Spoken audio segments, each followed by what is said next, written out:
3 years of silence, one night of revenge. Tonight, in Manhattan's highest penthouse, amidst the most fearsome mafia bosses on the East Coast, a woman wearing a silver raven pendant walks in. The room falls silent. The cold-blooded killers stare at her as if they've seen a ghost, and Damian Moretti, her tyrannical husband who once treated her like a piece of furniture, suddenly realizes he doesn't understand his wife at all. Follow the story to the end, like and comment the city you're watching in so I know how far this story has progressed. Now, let's begin. The rain came down like nails against the penthouse windows. 43 floors above Manhattan, the storm turned the city into something blurred and distant, almost beautiful if you didn't know what lived down there in the dark. Inside, the air smelled like expensive cigars and older money, the kind of money that didn't talk, just moved. Silent, deadly. Evelina Vale stood in the doorway and watched her husband's world pretend she didn't exist. 3 years. That's how long she'd lived inside Damian Moretti's mansion, like furniture someone forgot to throw out. 3 years of marble hallways that echoed with nothing, of dining rooms long enough to seat 20, but quiet enough to hear your own heartbeat. 3 years sleeping next to a man who touched her like an obligation. Twice a month, clinical, his eyes always somewhere else. She learned things in silence, how to disappear inside a room full of people, how to fold herself so small that even the bodyguards stopped noticing, how to become the kind of ghost that doesn't haunt, just exists in the corner of someone's vision and then fades. But tonight was different. Tonight, she wore black. The dress fit like a second skin, sharp at the shoulders, cut low enough to make men remember she had a pulse. Her hair pulled back severe, no softness anywhere. And at her throat, resting against pale skin, hung a silver pendant shaped like a raven. Small thing. Delicate, almost. But the moment she stepped through those penthouse doors, every conversation in the room died mid-sentence. Vincent Raynor saw it first. Damian's underboss, 6'4" of scar tissue and bad decisions, went white as hospital sheets. His glass stopped halfway to his mouth. Whiskey trembled against crystal. Behind him, Carlo Ventresca, old guard, family man, the kind of capo who smiled at funerals, took one look at that pendant and his jaw went slack. Evelina moved through the room like water through cracks. Silent. Inevitable. She didn't look at Damian, not yet. The penthouse belonged to Marcus Lau, a shipping magnate who laundered money through half the ports on the eastern seaboard. Neutral territory. Tonight's gathering wasn't about business. It was about power, about showing up, about reminding everyone in the room who controlled what and who owed whom. Damian stood near the windows, one hand in his pocket, the other holding bourbon he hadn't touched in 20 minutes. Tall, dark-haired, the kind of handsome that looked dangerous even in a $10,000 suit. Beside him, draped over the arm of a leather chair like she owned it, sat a woman with red lips and blonde hair that cost more than most people's rent. Isabella Corvo, Damian's mistress. Everyone knew. The bodyguards knew. The capos knew. The wives knew and smiled through it because that's what wives did in this world. You swallowed the disrespect and kept your mouth shut because the alternative was worse. Evelina had swallowed it for 3 years. Tonight, she was done swallowing. Isabella saw her coming and smiled, slow, cruel, the kind of smile that said, I sleep in your bed and you can't do anything about it. Evelina, Isabella purred, loud enough for half the room to hear. I almost didn't recognize you. You look different. Did you finally buy something that fits? Laughter rippled through nearby conversations, polite, controlled, the kind of laughter that happens when people watch a dog get kicked and nobody wants to be next. Evelina stopped 3 feet away, close enough to see the self-satisfaction in Isabella's eyes, close enough to smell her perfume, something floral and expensive that probably came from Paris. Isabella, Evelina said quietly. Her voice didn't carry, didn't need to. That's a beautiful bracelet. Isabella blinked, glanced down at her wrist where diamonds caught the light. Oh, this? Damian bought it for me in Prague, Evelina continued, still quiet. 2 months ago, when he told me he was visiting suppliers in Berlin. She tilted her head slightly. He was very specific about Berlin. Even showed me photographs of a warehouse. Strange photographs, same warehouse, different angles, almost like someone sent them to him an hour before he showed them to me. The smile on Isabella's face flickered. The bracelet cost $47,000, Evelina said. He paid cash at a private jeweler on Pajitska Street, the same jeweler his mother used before she died. He bought her anniversary gifts there for 30 years. Sentimental man, my husband. Isabella's face went stiff. Around them, conversations had stopped. Not obviously. People still held drinks, still made small gestures with their hands, but nobody was talking anymore. Everyone was listening. Damian turned. Finally. His eyes found Evelina across the room and something moved behind them. Surprise. Maybe confusion. Definitely irritation. You know what's interesting about that jeweler? Evelina's voice stayed soft, surgical. They keep records. Very detailed records. Every purchase. Every client. Every mistress a married man buys diamonds for. She paused. Let it sit. 5 women, Isabella, in the last 3 years. You're number 4. The blood drained from Isabella's face. Number 3 was a dancer from Queens, lasted 8 months. Number 2 was a lawyer's daughter, barely 3 weeks. Number 1, Evelina smiled, didn't reach her eyes. Well, she's married to a state senator now, doing very well for herself. You should ask Damian about her sometime. He still sends flowers on her birthday. Isabella stood up so fast her chair scraped tile. You bitter little... Sit down. 2 words, barely above a whisper. Isabella froze. It wasn't the words. It was the way Evelina said them. Flat. Empty. The kind of voice that doesn't threaten because it doesn't need to. The kind of voice that already knows how this ends. Isabella sat down. Somewhere behind them, a man coughed. Someone else shifted weight from one foot to the other. The room held its breath. Damian crossed the space between them in 5 strides. His hand found Evelina's elbow, not rough but firm, possessive. A word, he said. Low, dangerous. Evelina didn't resist. Let him guide her toward a hallway that led away from the main room, past oil paintings worth more than houses, past bodyguards who suddenly found the floor very interesting. He pushed her into a side room, closed the door. The sound echoed. For 5 seconds, neither of them moved. Then Damian said, What the hell was that? Evelina looked at him. Really looked. 3 years and she'd memorized every angle of his face. The scar above his left eyebrow from a broken bottle when he was 16. The way his jaw tightened when he was about to lose his temper, but trying not to. The exhaustion that lived in the corners of his eyes even when he smiled. That, she said, was me being tired. Tired. He laughed. Short, bitter. You humiliate my... He stopped, reconsidered. You embarrass me in front of the Lau family, in front of half the East Coast, and you call it being tired. I call it honesty. Since when do you care about honesty? Since about 10 minutes ago. His hand shot out and slammed against the wall beside her head. Not hitting her, just close enough to make a point. Do you have any idea what you just did? Isabella's father controls 3 unions. Her brother runs security at... Her brother is an idiot, Evelina interrupted, and her father is dying. Liver cancer. Stage 4. He has maybe 6 months. His empire is already fracturing. 2 of his captains are in talks with the Volkov family about flipping. You want to know how I know? She leaned closer. Because I've been listening, Damian, for 3 years. While you ignored me.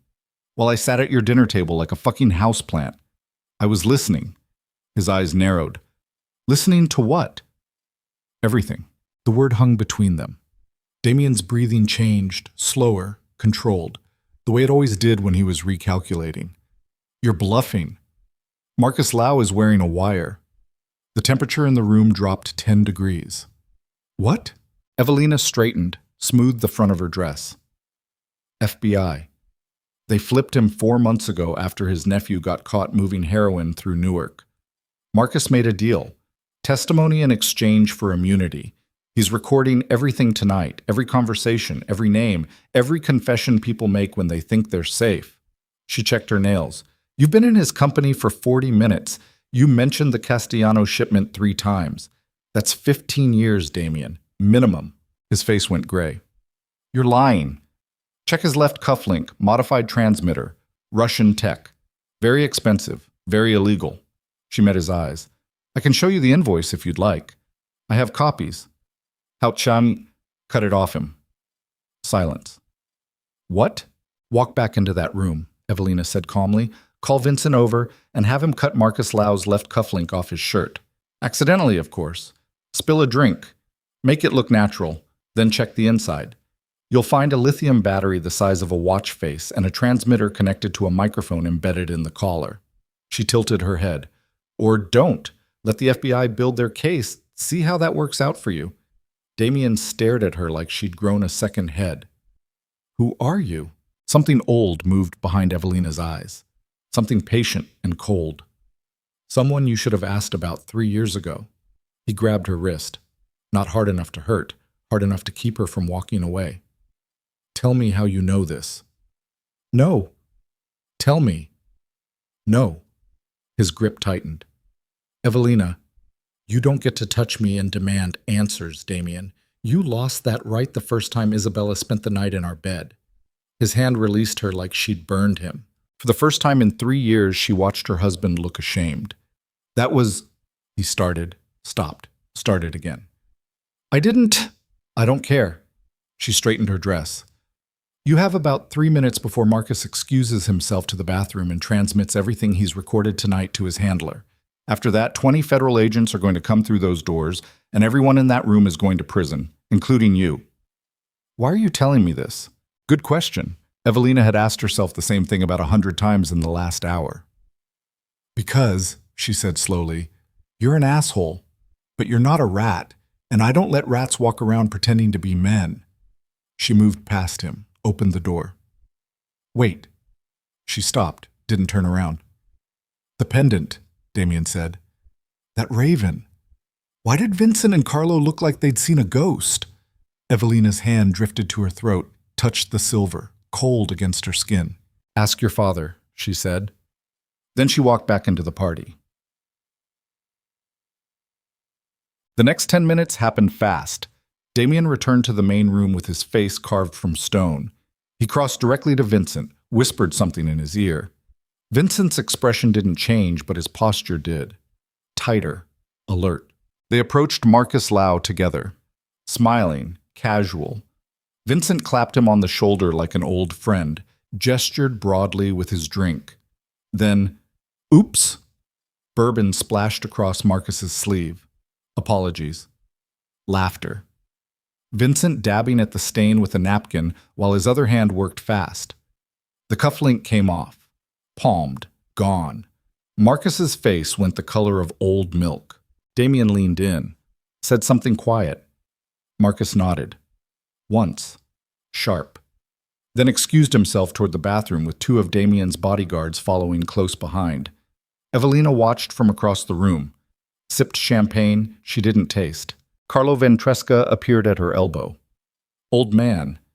70, maybe 75. Gray hair slicked back. Liver spots on his hands. He'd been with the Moretti family for 40 years. Watched Damian grow up. Taught him how to tie a tie. How to break a man's fingers without leaving marks. That's quite a necklace, Carlo said softly. Evelina didn't look at him. Is it? Valev crest. Very old. Very rare. His voice stayed conversational. Polite. Only one man I ever knew who used that symbol. Lazar Valev, back in the 80s, before your time. Before yours too, I imagine. I'm older than I look. Carlo smiled. Didn't reach his eyes. Lazar Valev was a ghost story we told soldiers to keep them in line. Intelligence mastermind. Ran black operations for a regime that doesn't exist anymore. Disappeared after the wall came down. Most people figured he died in a ditch somewhere. Bullet in the back of the head. Most people figured wrong. Carlo's smile faded. Who are you, girl? Evelina finally turned. Looked at him straight on. Someone whose parents died 20 years ago in a house fire that wasn't a house fire. Someone who spent 15 years learning who gave the order. Someone who married into this family because she knew the truth was buried somewhere inside it. The champagne glass in Carlo's hand trembled, just slightly. My grandfather taught me patience, Evelina continued. Taught me how to wait, how to watch, how to become invisible until the exact right moment. She leaned closer. Do you know what moment that is, Carlo? His throat worked. No. The moment right before everything falls apart. She walked away, left him standing there, left him remembering something he thought he'd buried deep enough that it would never crawl back out. Midnight found Evelina standing alone on the balcony while rain soaked her hair and ruined her dress. She didn't care. The cold felt good. Real.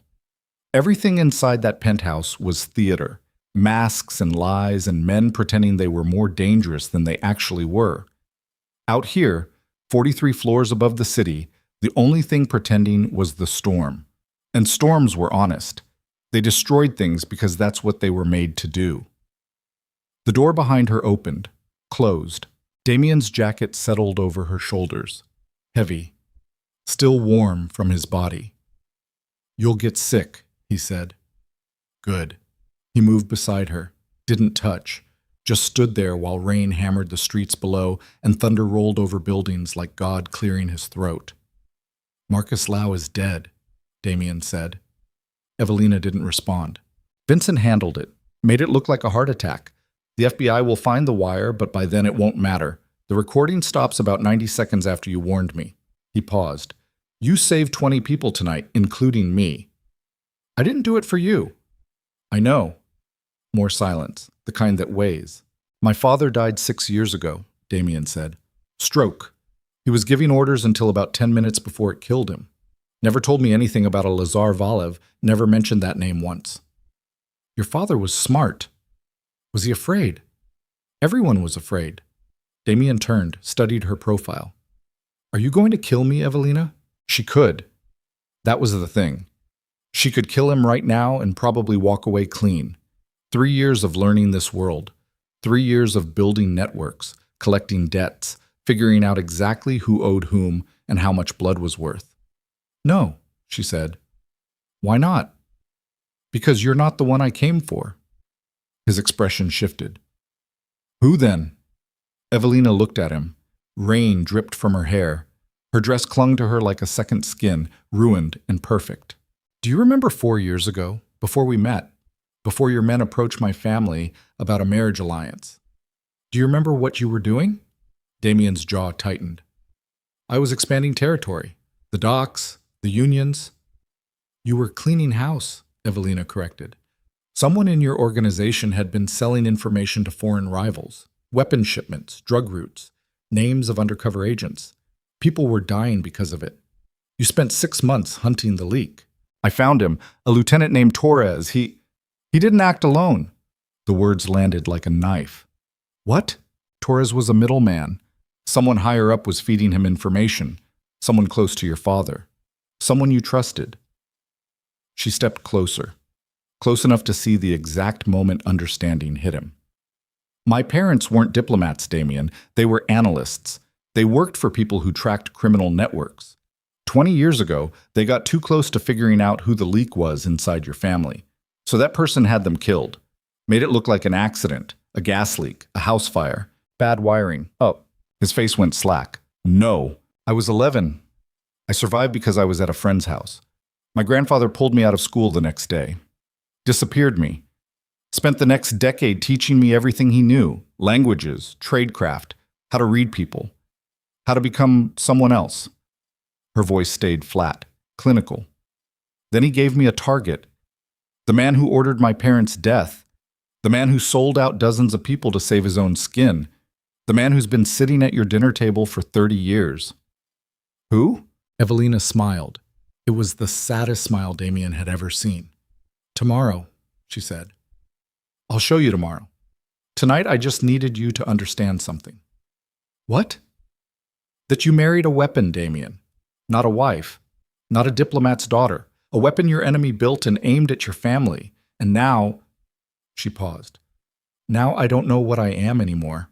She turned, walked back inside, left him standing in the rain alone. Left him with questions that felt like fishhooks buried under his skin. Behind her, lightning split the sky, and for just a moment Manhattan looked like something out of a nightmare. All shadows and broken glass and towers that scraped heaven but couldn't quite reach it. Somewhere in the city below, A man who'd killed her parents 20 years ago was sleeping soundly in his bed, thinking he'd gotten away with it. Tomorrow, Evelina thought, tomorrow, he learns the truth about patience and the price it demands. Dawn came cold and gray, the kind of morning that made New York look like it was built from cigarette ash and regret. Damian hadn't slept. He'd spent 6 hours in his study staring at files that suddenly felt like they belonged to a stranger.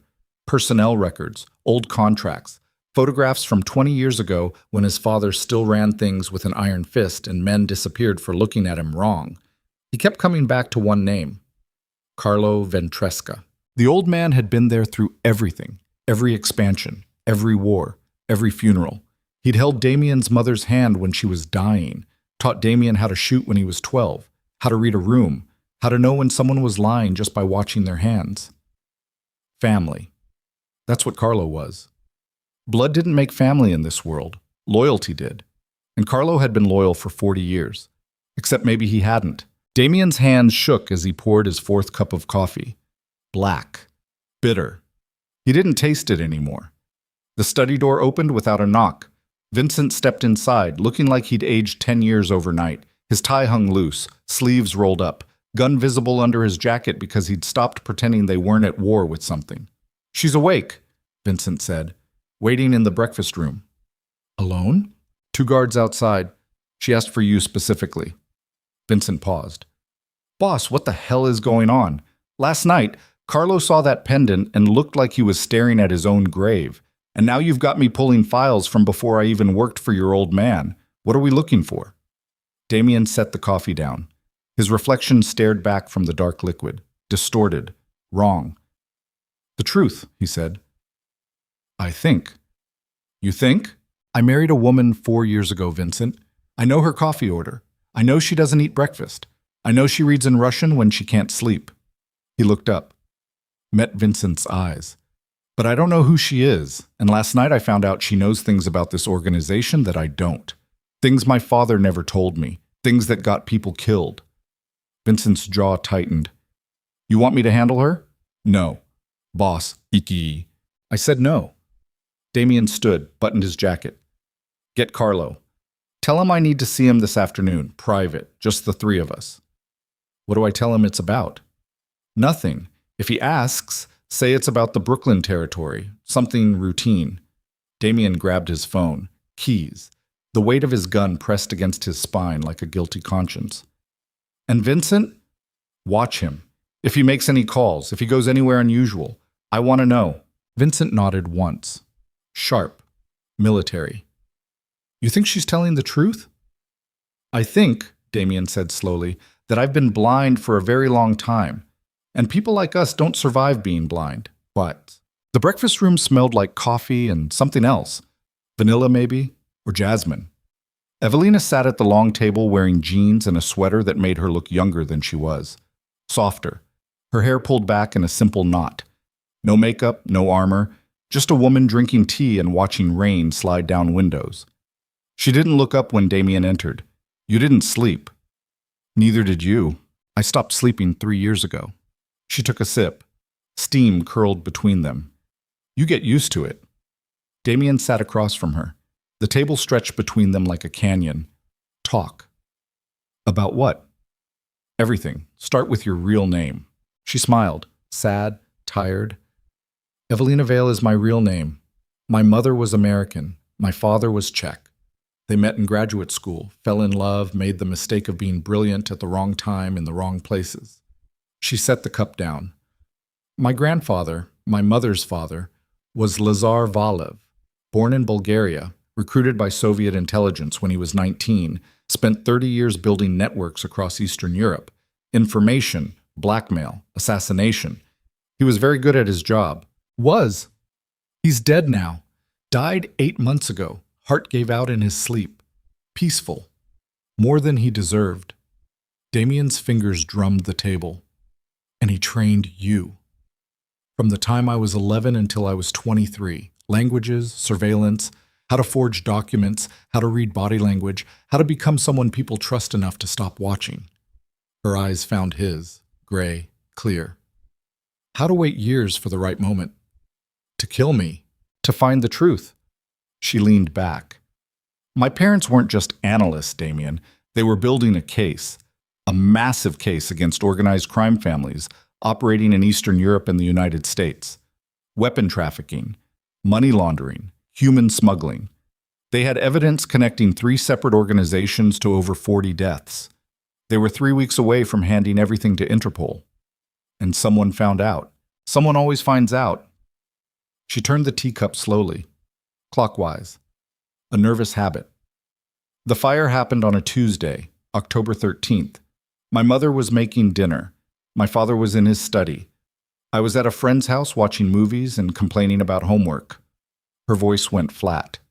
The explosion happened at 7:47 p.m. Gas leak, the investigator said. Faulty valve, bad installation. Nobody's fault, just bad luck. But it wasn't. The valve was tampered with. Someone cut through 80% of the metal, left it weak enough to rupture under pressure, but not obviously sabotaged. Professional work. Very clean. She met his eyes. My grandfather knew immediately. He'd seen that exact technique used in Prague, in Warsaw, in a dozen cities where intelligence officers got too close to something they shouldn't have seen. Damian's chest felt tight. So he took you. He erased me, pulled me out of school, changed my name, changed my face, minor surgery, nothing dramatic, just enough to make me look different in photographs. Spent a year teaching me how to disappear. She paused. Then he taught me how to hunt. For who? For the person inside your organization who ordered the hit. The person who'd been selling information to foreign buyers for over a decade. The leak your father spent years trying to find but never could. She stood, walked to the window, pressed her palm against cold glass. My grandfather had connections, old favors. He spent 8 years tracking the paper trail, bank accounts, encrypted communications, money moving through shell companies in 6 different countries, and every thread led back to one place. Bummed. Here. To the Moretti family. Specifically to someone close to your father. Someone trusted. Someone who'd been there long enough to know everything. Supply routes. Safe houses. The names of undercover agents. The locations of witnesses. She turned. Someone who sold my parents' location to a killer for $50,000 and slept fine afterward. Damian's hands curled into fists. Carlo. I don't know yet. What? I said I don't know yet. She moved back to the table, stood across from him, close enough to touch. My grandfather died before he could confirm the final piece. He had it narrowed down to 3 people. Carlo was one. There were 2 others, both dead now. Killed in territory disputes 5 and 7 years ago. Convenient. Too convenient. She pulled a folded paper from her pocket, set it on the table between them. That's why we're going to ask someone who was there. Damian unfolded it. Read the address written in neat handwriting. A waterfront location. Industrial district. The kind of place where shipping containers went to rust and questions went to die. Who lives there? Victor Soren. He was a smuggler back then, worked for your father, handled weapons shipments coming through the docks. He retired 12 years ago, bought a boat, disappeared into the kind of life where nobody asked questions. She sat down. He also kept records, detailed records. Every shipment, every payment, every name attached to every deal, including the one that got my parents killed. How do you know? Because I've been paying him for 3 years to stay alive and keep his mouth shut. Her smile didn't reach her eyes. And yesterday I told him the clock just ran out. Mom, they took Damian's car, black Mercedes, bulletproof glass. Vincent drove while 2 other soldiers followed in a second vehicle. Evelina sat in the back beside Damian, watching the city slide past like a film reel she'd seen too many times. Nobody spoke for the first 20 minutes. Then Damian said, "Why did you marry me?" Evelina didn't look at him. "You know why?" "Say it anyway." "Because I needed access to your house, your files, your people. I needed to be close enough to watch, to listen, to figure out which one of your father's trusted men murdered my family." She turned. "And because my grandfather convinced me you were part of it." Something cold moved through Damian's chest. "Was I?" "No." The word came quick, certain. "You were 23 when it happened, still in college. Your father kept you out of the business back then. You didn't even know half of what he was running." She looked away. "But I didn't know that 4 years ago. I just knew your last name. And I knew someone with that name had blood on their hands." "So you targeted me?" "Yes." "Made me fall in love with you." Her breath caught, just for a second. "I didn't plan that part." "But it happened." "Yes." "And you stayed anyway. 3 years. Sleeping in my bed, eating at my table, watching me with Isabella, watching me treat you like—" He stopped, swallowed. "Like you didn't matter." "I stayed," she said quietly, "because somewhere between the wedding and the first anniversary, I realized you weren't the monster I expected. You were just a man raised by one, and that was worse, because I could hate a monster. But a man?" She shook her head. "A man I had to understand, and understanding meant I couldn't look away." The car pulled off the highway, down an access road lined with chain-link fence and broken concrete. Warehouses loomed like tombstones against gray sky. Vincent parked outside a corrugated metal building that looked abandoned. Graffiti covered the walls, windows boarded up, a single door hung crooked on its hinges. "He's inside," Evelina said. "Third room on the left. My people have been holding him since midnight." Damian's hand found his gun. "Your people." "I told you. My grandfather left me more than anger. He left me a network." She opened the door, stepped out into cold wind that smelled like salt water and diesel fuel. "You coming?" Inside, the warehouse was exactly what Damian expected. Concrete floor, exposed pipes, the kind of empty space that echoed with every footstep. 2 men stood guard near a rusted metal door. They nodded at Evelina. Didn't even look at Damian. That bothered him more than it should have. The third room was smaller. A card table, 3 chairs, a single bulb hanging from the ceiling that threw shadows like accusations. And in one of the chairs, wrists zip-tied to the armrests, sat an old man who looked like he'd been chewed up and spit out by every bad decision he'd ever made. Victor Soren. 70, maybe older. Gray stubble, watery eyes, hands that shook even when he tried to keep them still. He looked at Evelina and something like relief crossed his face. Then he saw Damian, and the relief turned to terror. "No," Victor whispered. "No, you promised it would just be you." "Plans changed." Evelina pulled out a chair, sat, folded her hands on the table like she was conducting a job interview. "Victor, this is Damian Moretti. You remember that name. Please, do you remember?" "Yes." His voice cracked.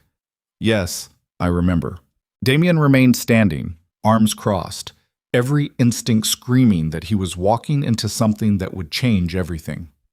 "Start talking." Victor's eyes darted between them. What do you want to know?" "October 1998, Evelina said. "A job came through your network. 2 targets. Residential address in Connecticut. The client wanted it to look like an accident. You arranged the contractor, you handled the payment, $25,000 up front, $25,000 on completion." "I don't remember." Evelina's hand moved faster than Damian could track. 1 second she was sitting calm. The next, a knife appeared in her grip and slammed into the table 2 inches from Victor's thumb. The old man screamed. "I have been patient with you for 3 years, Evelina said softly. "I paid you, protected you, let you live your little retirement fantasy while my parents rotted in the ground. But patience has limits, Victor, and I just ran out." Okay.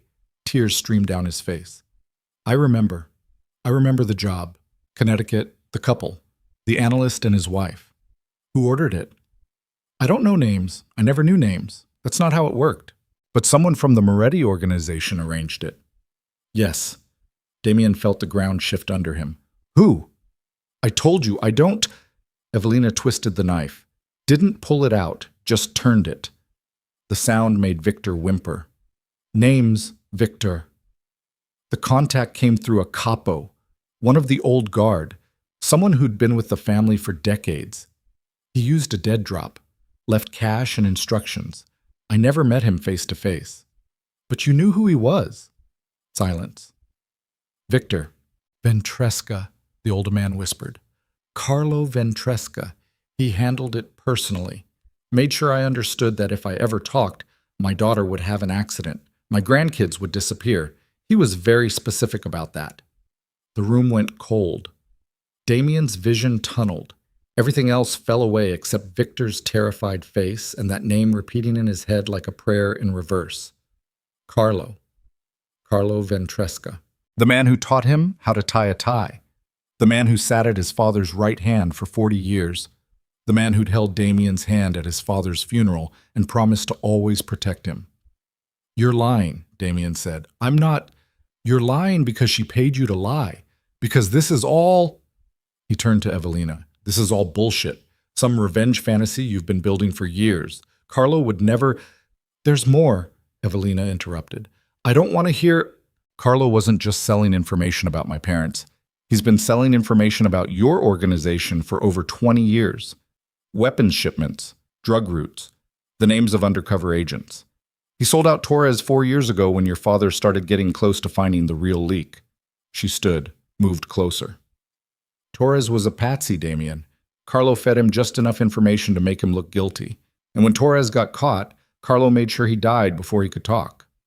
No. Check the ballistics. Torres was killed in lockup, remember? Shanked to the throat. They blamed it on a gang dispute. But the guard who let the killer into Torres' cell retired 3 days later with $50,000 deposited in an offshore account. An account that traces back to the same shell company Carlo's been using for 2 decades. Damian's hands were shaking. Why? Why would he do this? Because he's greedy, Evelina said simply. Because your father built an empire and Carlo wanted more than his cut. So he sold secrets. He played both sides. And when people got too close to figuring it out, he had them killed. Victor spoke up, voice small. There's documentation, bank transfers, encrypted emails. I kept copies of everything. Insurance, you know? In case someone came looking. He looked at Damian. It's all real. Every word she's saying. Carlo Ventresca is the leak, always has been. The bulb overhead flickered, once, twice. Damian felt something crack inside his chest, not his heart. Something deeper. The foundation he'd built his entire life on. The belief that family meant something. That loyalty was real. That the men who raised him weren't monsters wearing human faces. Where is he now? Damian's voice came out flat. Dead. I called him this morning, Evelina said. Told him we needed to talk. Private meeting. He agreed. He'll be at your estate at 6 p.m. And then what? She looked at him. Really looked. That depends on you. On me. This is your empire, Damian. Your family. Your rules. She moved to the door, stopped. But understand something. If you don't handle this, I will. And my way won't be clean. It won't be honorable. It'll just be final. She left. The door closed behind her with a sound like a coffin lid. Damian stood alone in that cold room with a terrified old man, and the truth sitting between them like a third person. Outside, he could hear Vincent talking to Evelina's guards. Engines running, life continuing like the world hadn't just collapsed. He looked at Victor. The documentation. Where is it? Safe deposit box. Bank of Maritime, Brooklyn. Box 317. Victor's voice shook. Keys in my boat. Hidden compartment under the helm. And if I find out you're lying, I'm not. Tears again. I swear I just want this to be over. I just want to...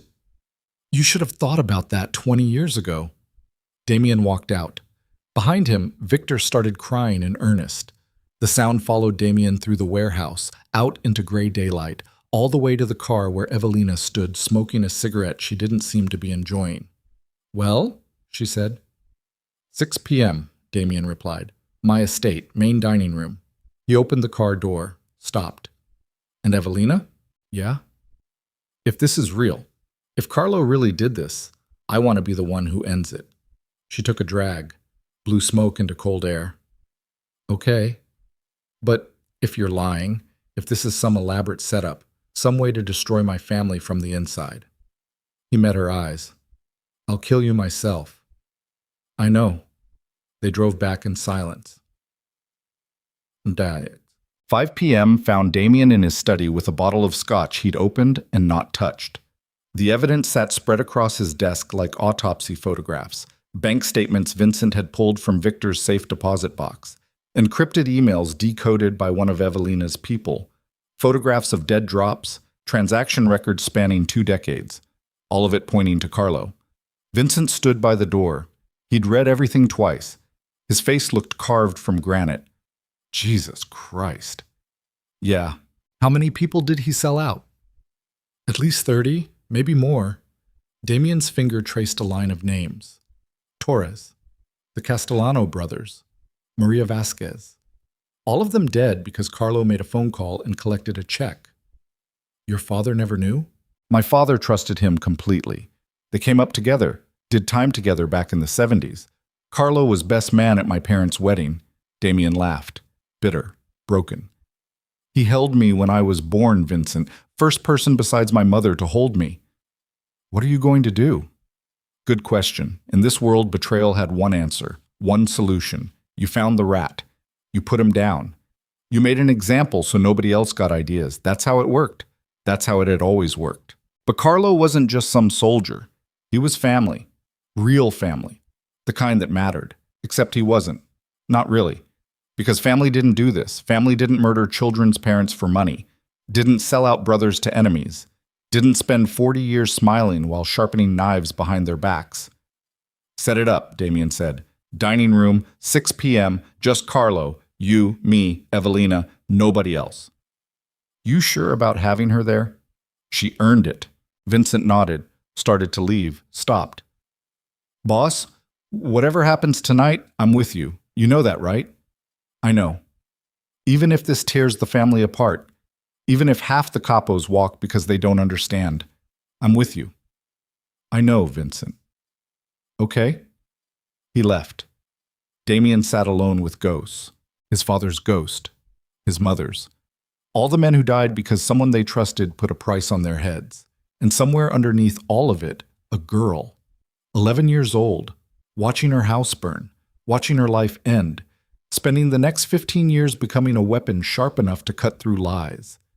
He understood now why Evelina hadn't cried in 3 years. When you're crying, you can't see clearly. And she'd needed to see everything. 6 p.m. arrived like an execution date. The dining room had been cleared. Long table, 6 chairs. Candles burning because the overhead lights felt too harsh, too exposing. Outside, winter dark pressed against the windows. Inside, shadows danced on walls. Carlo arrived exactly on time. He wore a cardigan, soft leather shoes, looked like someone's grandfather, harmless, safe. He saw Damian, smiled. You sounded serious on the phone. Everything okay? Sit down, Carlo. The smile faded. What's this about? Sit. Down. Carlo sat.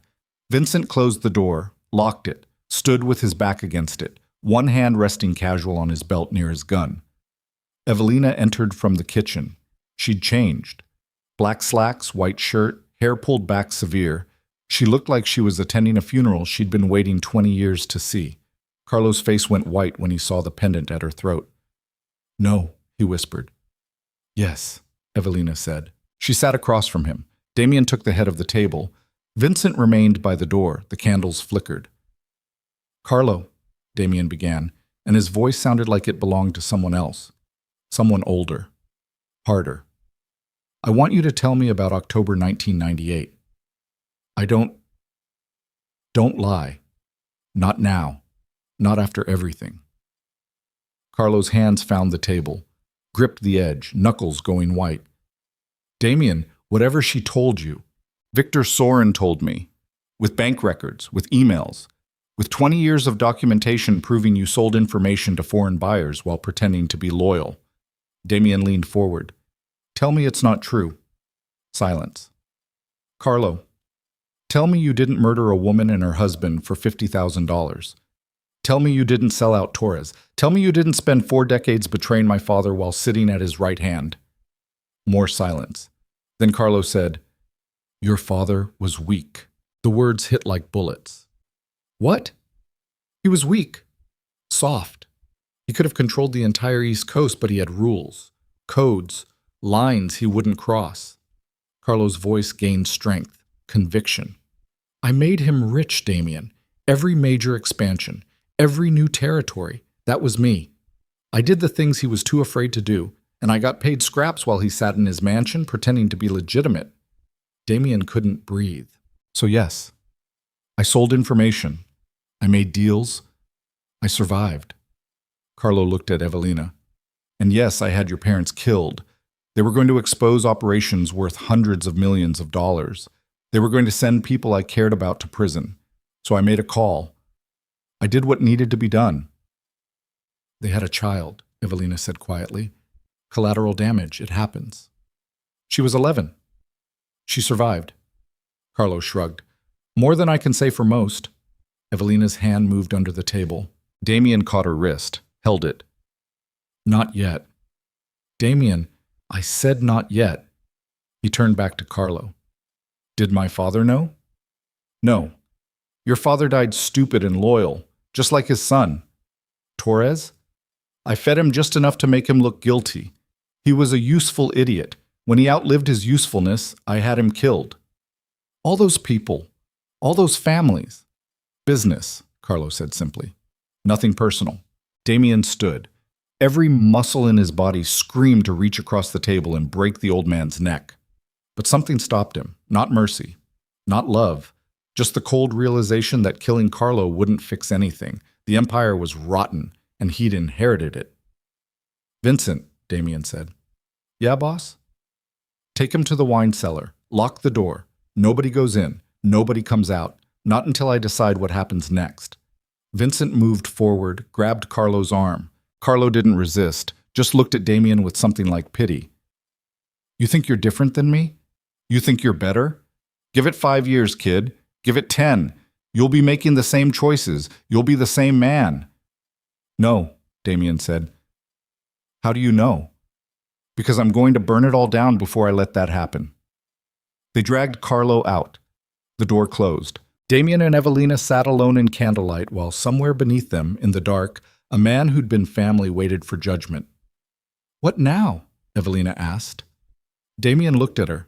At this woman who'd been a ghost in his house for 3 years, who'd watched, waited, built a case brick by brick while sleeping beside him and pretending not to see the rot. Now, he said, you tell me what you want. What I want? Revenge. Justice. Whatever word fits.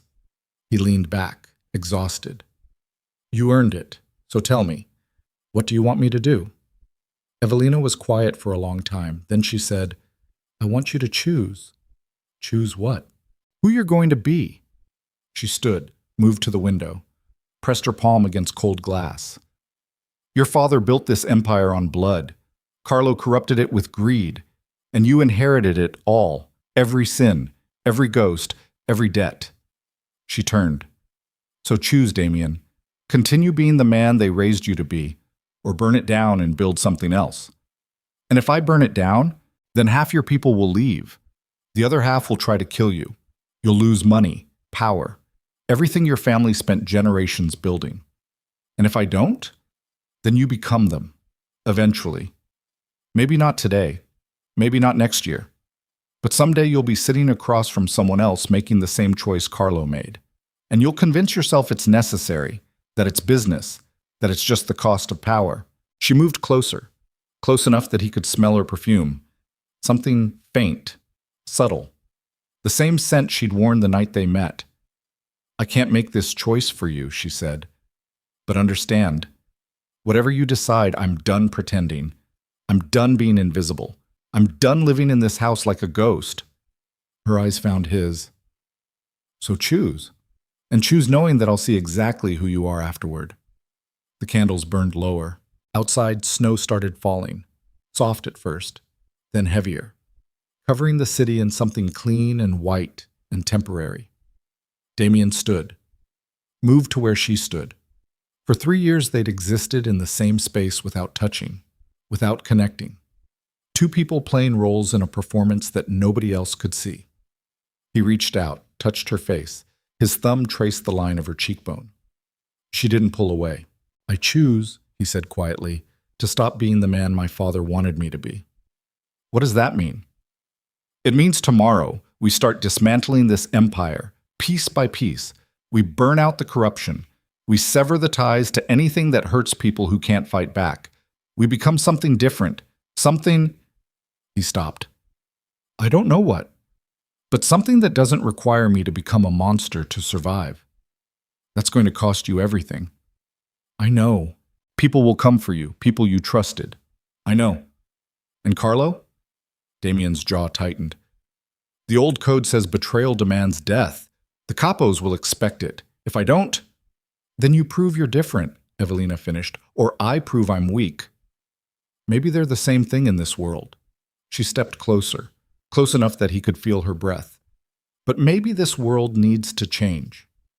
For the first time in 3 years, Damian Moretti kissed his wife. It felt like coming home to a place he'd never been.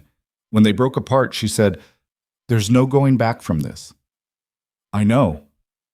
People will die, including maybe us. I know. She smiled, sad, tired, real. Then let's burn it all down. Somewhere beneath them, Carlo Ventresca sat in darkness and waited. Tomorrow, the empire would fracture. But tonight, in candlelight and falling snow, two people who'd been strangers wearing wedding rings finally started telling each other the truth. And that, Damian thought, was the most dangerous thing of all. The call came at 3 in the morning. Damian woke to his phone vibrating against the nightstand. Evelina stirred beside him. The first night in 3 years they'd actually slept in the same bed without a wall of silence between them. He grabbed the phone. Vincent's name glowed on the screen. What? We've got a problem. Vincent's voice came tight, controlled.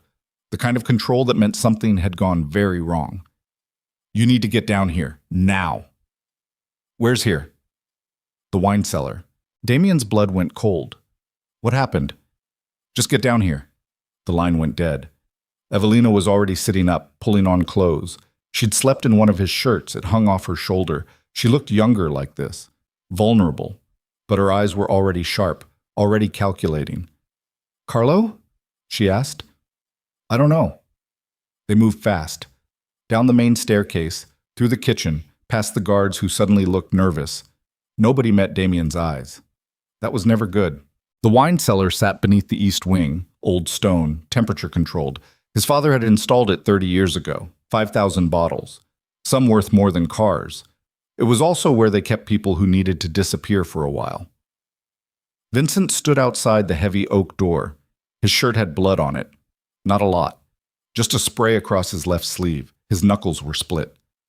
Talk, Damian said. Vincent's jaw worked. I checked on him an hour ago. Everything was fine. He was sitting there, hands tied, mouth shut. Then I came back 20 minutes ago for the shift change and found... He stopped, swallowed. You should see for yourself. He pushed the door open. The smell hit first. Copper. Urine. Something else underneath. Something wrong. Carlo Ventresca hung from the ceiling beam. Not hung like executed. Hung like crucified. His arms were spread wide, zip-tied to the beam above. His feet dangled 6 inches off the ground. His head lolled forward. Blood dripped from his mouth, from his ears, from wounds that hadn't been there when they'd locked him up 6 hours ago. Evelina made a sound. Not quite a gasp. More like air being punched from lungs. Damian moved closer. His shoes stuck slightly to the floor. Wine and blood mixing into something dark. Carlo's shirt had been cut open. His chest was covered in bruises. Deep tissue damage. The kind you get from sustained beating. But that wasn't what made Damian's stomach drop. Carved into Carlo's chest, precise and deliberate, were 3 letters. VLV Valev, Evelina whispered. Damian spun. Your people did this? No, I gave explicit orders. Nobody touches him until, then who the hell? A sound. From the corner. Behind the wine racks. Vincent's gun came up. Damian pulled his own weapon. Evelina stepped back, hand disappearing into her jacket. Come out, Vincent barked. Now. Hands where I can see them. Silence. Then footsteps. Slow. Measured.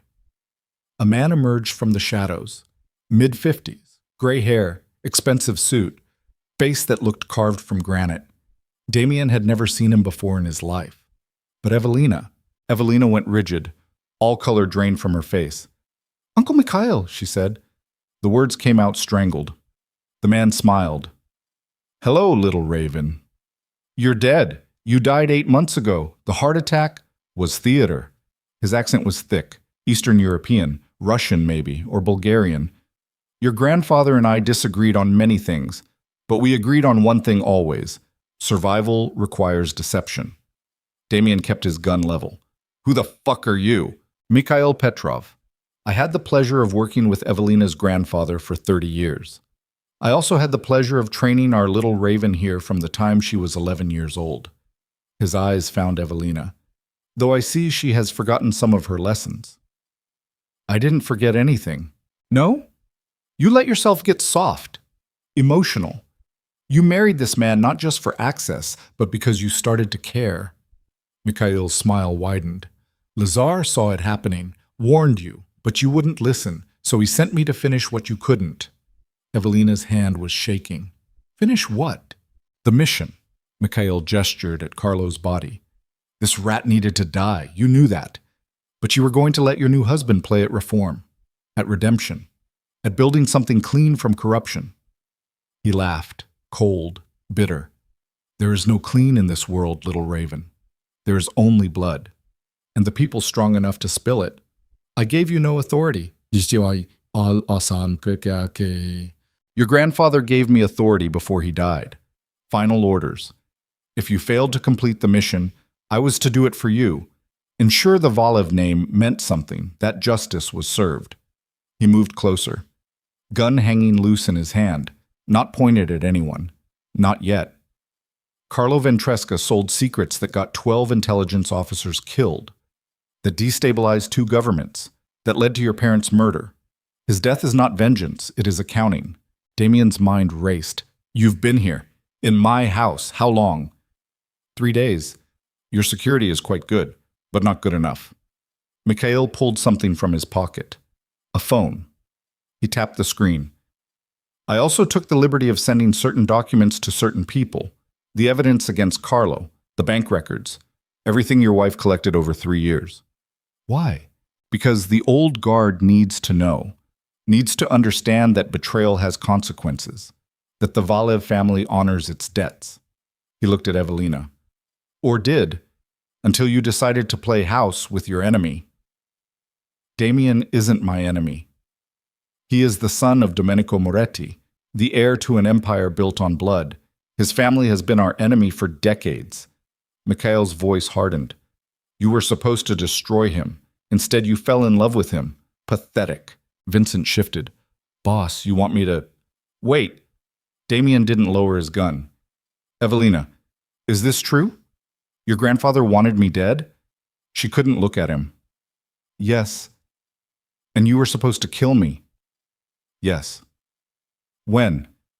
After Carlo was exposed. After I had everything I needed. After... Her voice broke. After I stopped caring. The room tilted. Damian had thought he understood, thought he'd accepted that she'd married him for revenge. But this was different. This wasn't infiltration. This was assassination. She'd been planning to kill him for 3 years, sleep beside him, learn him, then put a bullet in his head. Damian, she started, don't, please. I said don't. Mikhail watched them like a scientist observing rats in a maze. This is what happens when you let emotion override training, when you forget that love is weakness. Your grandfather knew that. He spent his whole life building walls between his heart and his work. But you, he shook his head. You are too much like your mother, soft, sentimental. My mother was murdered because of people like you. Your mother was murdered because she was weak. She saw evil and thought she could stop it with evidence, with law, with, he spat the word, justice. But evil doesn't stop because you ask nicely. It stops because someone has the strength to cut it out at the root. Evelina's gun came up, fast, trained on Mikhail's chest. Get out of this house. Or what? You'll shoot me, your own uncle? He smiled. You won't. You've already gone soft. Try me. For 5 seconds, nobody moved. Then Mikhail's phone buzzed. He glanced at it. His smile grew. Ah, right on time. What did you do? Damian demanded.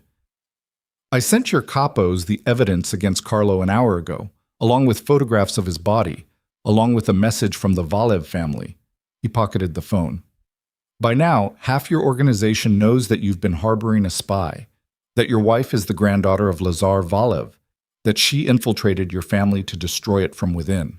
Damian's phone started buzzing, then Vincent's, then Evelina's, all at once, like a bomb going off in slow motion. Mikhail moved toward the door. I would answer those if I were you. Your empire is about to tear itself apart, and there's nothing you can do to stop it. He left. The door closed, and then the phones wouldn't stop ringing. The war room filled within the hour. Every capo, every lieutenant, everyone who mattered in the Moretti organization crammed into the main conference room like mourners at a funeral nobody wanted to attend. The air smelled like tension and old cigars. Outside, dawn was breaking. Gray, cold. Damian stood at the head of the table, Evelina beside him, Vincent at his right hand. Everyone else looked at them like they were looking at corpses. Antonio Russo spoke first. Senior Capo, been with the family 40 years. His face looked like it had been carved with a hatchet. Is it true? Which part? Damian asked. All of it. Carlo, the betrayal, her. He pointed at Evelina. Your wife being a fucking Valev. Yes. The room exploded. Men shouting, chairs scraping. Someone's fist hit the table. Words like traitor and spy, and dead woman bouncing off walls. Damian let them rage for 30 seconds. Then he pulled his gun and fired once into the ceiling. Silence dropped like a curtain. Sit down, he said. Nobody sat. I said, sit the fuck down. Slowly, men lowered themselves into chairs, but their eyes stayed hard, angry. Some looked at Evelina like they were already planning how to kill her. Carlo Ventresca betrayed this family, Damian began. For 20 years, he sold information to foreign buyers. He got over 30 people killed, including intelligence officers, including law enforcement, including people in this room who trusted him. He let that sit. He also ordered the murder of Evelina's parents 20 years ago, made it look like an accident, then slept fine afterward. So she married you for revenge, Antonio said. Infiltrated us, exposed Carlo, got exactly what she wanted. He leaned forward. And now what? We're supposed to trust her? Supposed to believe she won't sell us out the first chance she gets? She had 3 years of chances, Vincent cut in. 3 years living in this house with access to everything.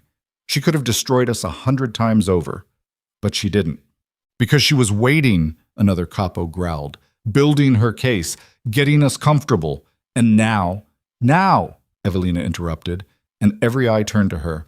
I'm going to tell you the truth. We've heard enough truth, Antonio said. No, you haven't. She stood, hands flat on the table. My grandfather raised me to destroy the Moretti family, taught me everything he knew, languages, surveillance, how to disappear, how to kill. She paused. He wanted me to marry Damian, get close, learn everything, then put a bullet in his head and watch this empire collapse. Someone reached for a gun. Vincent's weapon came up faster. Don't. Evelina didn't flinch. But somewhere along the way, I realized something. Damian isn't the monster I was told to destroy. He's just a man raised by monsters. And that's different. That means he can choose to be something else. Pretty words, Antonio said. Don't mean shit. You're right. They don't. She pulled something from her jacket. A USB drive. Set it on the table. This contains every piece of intelligence I collected over 3 years. Every secret. Every operation. Every piece of leverage I could have used to destroy you. She slid it toward Antonio. It's yours. All of it. Check it. Verify it. Do whatever you need to do. But understand, if I wanted to betray this family, I would have done it already. I would have taken that information and disappeared. Instead, I'm standing here telling you that I choose to stay. Why? Because I'm tired of being a weapon. I'm tired of living for revenge. And I'm tired of pretending that the only two options are destroy or be destroyed. She looked around the room, at faces that had learned to trust nothing and no one. My grandfather was wrong. Not everything in this world is blood. Some things are worth building, worth protecting, worth changing. Silence. Then Antonio picked up the USB drive, turned it over in his hand. And if we don't believe you, then you kill me. She said it simple. Flat. Put a bullet in my head right here, right now. Prove that this family is exactly what my grandfather said it was. That there's no redemption, no change, just blood until there's nobody left to bleed. More silence. Damian watched his world balance on a knife edge. These men, his father's men, had been raised on paranoia and violence. They'd survived by trusting no one, by killing threats before threats could kill them. Evelina was asking them to do something impossible, to forgive, to change, to believe that people could be more than the worst thing they'd ever done. Antonio stood, walked to where Evelina stood. He was 6 inches taller, twice her weight. His hand moved to his belt. Damian's gun came up. Antonio. Put it down, boss. I'm not going to... Put it down. Damian lowered his weapon. Antonio's hand moved, but instead of a gun, he pulled out a knife, flipped it, caught it by the blade, extended the handle toward Evelina. Carlo taught me something when I was young, Antonio said. He said the most dangerous person in any room is the one with nothing left to lose. He looked at her. You've lost everything, haven't you? Your parents, your grandfather, your mission. The only thing you have left is this choice. Stay or go, live or die. Yes, then prove it. He gestured at the knife. Cut your palm. Mix your blood with his. He nodded at Damian. Old ritual. Older than any of us. It means you're bound, family, real family. Not the kind you're born into, but the kind you bleed for. Evelina took the knife. Without hesitation, she drew the blade across her left palm. Blood welled up, bright red. She didn't flinch. She turned to Damian, extended her hand. He took the knife. His hand was shaking, not from fear, from something else, something bigger. He cut his own palm. The pain felt clean, necessary.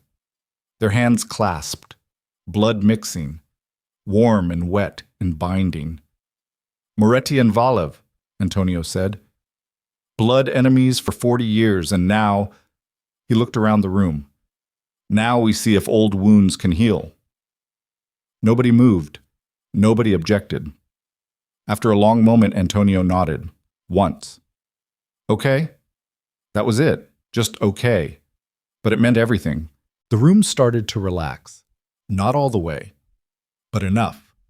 Men unclenched. Breathing changed. The immediate threat of violence faded. Then Damian's phone rang. He looked at the screen. Unknown number. Something cold crawled up his spine. He answered. Who is this? Mr. Moretti, my name is Agent Sarah Chen, FBI. The voice was professional, clipped. I'm calling to inform you that we have a warrant for your arrest. Multiple charges, racketeering, murder, conspiracy. We're currently en route to your location. I'm advising you to cooperate fully and... Damian hung up. Every eye in the room turned to him. FBI, he said. They're coming. Now. How? Vincent demanded. We've got people inside. We would have known. Mikhail, Evelina whispered. He didn't just send the evidence to your capos. He sent it to law enforcement. Everything. Carlo's records, bank statements, proof of... She stopped. Oh no. What? The USB drive I just gave Antonio. It contains everything about this organization. Every operation, every name, every crime. Her face went white. If the FBI gets that, we're all dead, Antonio finished. Damian's mind raced. They had maybe 10 minutes, maybe less. The estate was big, but not a fortress. The FBI would come with warrants, with agents, with enough firepower to level the place if they had to. And inside these walls sat 24 men wanted for crimes spanning decades. We need to move, Vincent said. Split up, scatter, meet at the... No! Damian's voice cut through the panic. We don't run. Boss, us. I said we don't run. He looked around the room, at faces he'd known his whole life, at men who'd served his father, who'd killed for this family, who'd bled for it. If we run, we look guilty. If we scatter, we prove everything they think about us, that we're animals, that we deserve cages. Then what do you suggest? Antonio asked. Damian turned to Evelina. How much evidence does Mikhail have? Real evidence. The kind that stands up in court. Bank records, encrypted communications, testimonies from... She stopped. Thought. Wait. Most of it is inadmissible. Obtained illegally, no chain of custody, no official investigation. It's intelligence work, not police work. So without Carlo to testify, they have nothing concrete, just suspicions, theories. Her eyes widened. But if they get inside this house right now, if they find us all together like this, if they see Carlo's body, then we give them nothing to find. Damian turned to Vincent. Get Carlo's body out of here, now. I don't care how. Burn it, bury it, make it disappear. You've got 5 minutes. Vincent moved, grabbed 2 men. They ran. Antonio, take the USB drive, destroy it, burn it, throw it in the river. I don't care. Just make sure it never surfaces. Antonio nodded, left. Everyone else, get out. Not together. One by one. Different exits, different cars. You were never here. Understood? The room cleared in 90 seconds, leaving just Damian and Evelina. Their hands were still bleeding, still clasped together. This is my fault, she said. I brought Mikhail into your life. Stop. He pulled her closer. We don't have time for guilt. He checked his watch. 3 minutes to make this look like a normal morning in a normal house. There's nothing normal about us. I know. He kissed her, hard, desperate. The kiss of people who know they might not get another chance. When they broke apart, sirens echoed in the distance, getting closer. What's the play? Evelina asked. We tell them the truth. Parts of it anyway. Damian moved to the window, watched 3 black SUVs turn onto the long driveway. Carlo betrayed the family. We found out. He ran. We don't know where he is. They won't believe that. They don't have to believe it. They just have to be unable to prove otherwise. He turned.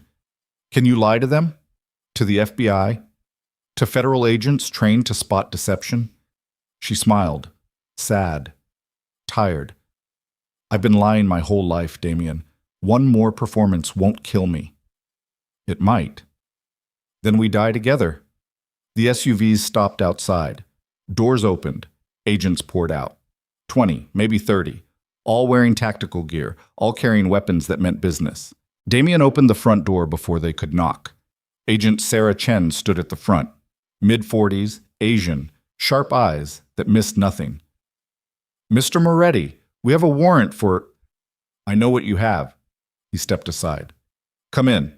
Search whatever you want. You won't find anything. She studied him. We'll see about that. For the next 6 hours, federal agents tore the house apart. They searched every room, every closet, every hidden space. They brought dogs. They brought equipment that could see through walls. They were thorough, professional, and they found nothing. No body, no blood, no evidence. Just a house where a legitimate businessman lived with his wife. Damian and Evelina sat in the living room, answered questions, stayed calm. Their hands had been bandaged, matching wounds, matching lies. Where is Carlo Ventresca? Agent Chen asked for the 5th time. I don't know, Damian replied. He stopped showing up for work 3 days ago. We assumed he retired, went somewhere warm. Florida, maybe. You're lying. Prove it. She couldn't, because Vincent had done his job. The body was gone. The evidence destroyed. The wine cellar cleaned so thoroughly that even luminol wouldn't find traces. By noon, the FBI started packing up. Agent Chen stopped at the door. This isn't over, Mr. Moretti. I didn't think it was. We know what you are, what your family has done, and we're going to prove it. Good luck with that. She left. The house fell silent. Damian collapsed into a chair, his whole body shook. Adrenaline crash. 3 years of tension, 3 hours of holding his breath. Evelina sat beside him, took his hand, their wounds pressed together. We did it, she said. Did we? He laughed, bitter, exhausted. They're going to keep coming. Chen, Mikhail, every enemy we've ever made, they're all going to keep coming until we're dead. Yeah. Then we fight. Evelina, we fight, Damian, because the alternative is living on our knees, and I'm done kneeling. She turned to face him. Your father built this empire on fear. Carlo corrupted it with greed. Mikhail wants to destroy it with vengeance. But us? She squeezed his hand. We can build something different, something that doesn't require us to become monsters to survive. How? I don't know yet. She smiled. but we've got time to figure it out. Except they didn't. Because at that exact moment, Damian's phone buzzed. A text from an unknown number. No words, just a photograph. Vincent. Bound to a chair, beaten bloody. Behind him stood Mikhail, smiling. And beneath the photo, a single line. You have 24 hours to bring me the girl, or your underboss dies screaming. Damian's blood turned to ice. Evelina saw his face. What? What is it? He showed her the phone, all color drained from her face. No, she whispered. He wants you. I know. And if we don't... Vincent dies. She stood, started pacing. This is Mikhail's game. He knew the FBI wouldn't find anything, knew we'd survive. So now he's escalating, forcing a choice. Me or Vincent. My life for his. There has to be another way. There isn't. You know there isn't. She stopped, looked at him. Mikhail trained me. He knows how I think, how I move. He's always 3 steps ahead. If we try to fight, Vincent dies. If we try to run, Vincent dies.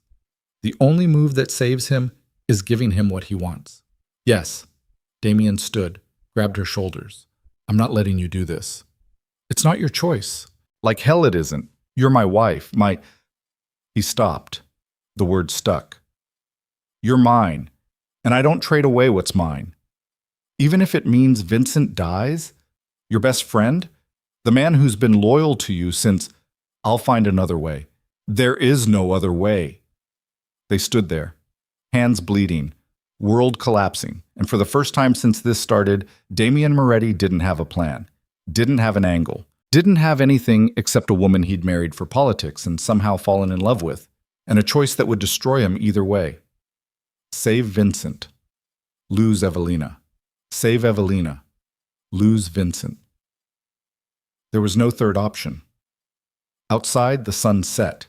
Darkness crept across the estate like a promise, like a threat. And somewhere in the city, Mikhail Petrov waited, counting down the hours. 24 hours to choose, 24 hours to decide what kind of man Damian Moretti was going to be. The kind who saved his family, or the kind who became the monster his father always wanted. Evelina pulled away from him, moved to the window, pressed her forehead against cold glass. I'm going, she said quietly. No. I'm going, Damian. Tomorrow night. I'll meet Mikhail. I'll trade myself for Vincent. And you're going to let me. I won't. You will. Because you're a good man. And good men don't let their friends die to save the people they love. She turned, tears on her face now. First time he'd ever seen her cry. You're going to let me go, and I'm going to walk into that room knowing I won't walk out. And that's okay. Because for the first time in 15 years, I'm making a choice that isn't about revenge. That isn't about my grandfather's mission. That's just about doing the right thing. There has to be. There isn't. She crossed the room, kissed him. Soft, gentle, final. I love you, she whispered against his mouth. I know I never said it. No, I probably should have said it sooner. But I do. I love you, Damian Moretti, and I'm sorry I wasn't stronger. Sorry I wasn't the wife you deserved. Sorry. He kissed her back. Hard enough to bruise.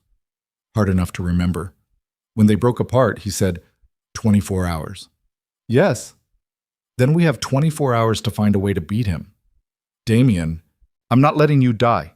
His voice came out raw, broken, real. I don't care what it takes. I don't care what I have to become. You're not walking into that room alone. For a moment, hope flickered in her eyes. Then it died. Because they both knew the truth. Mikhail Petrov had won. Not through strength, not through violence, but by giving them a choice that had no right answer. And in 24 hours, that choice would cost them everything. 23 hours and 14 minutes. That's how long they had to find a miracle.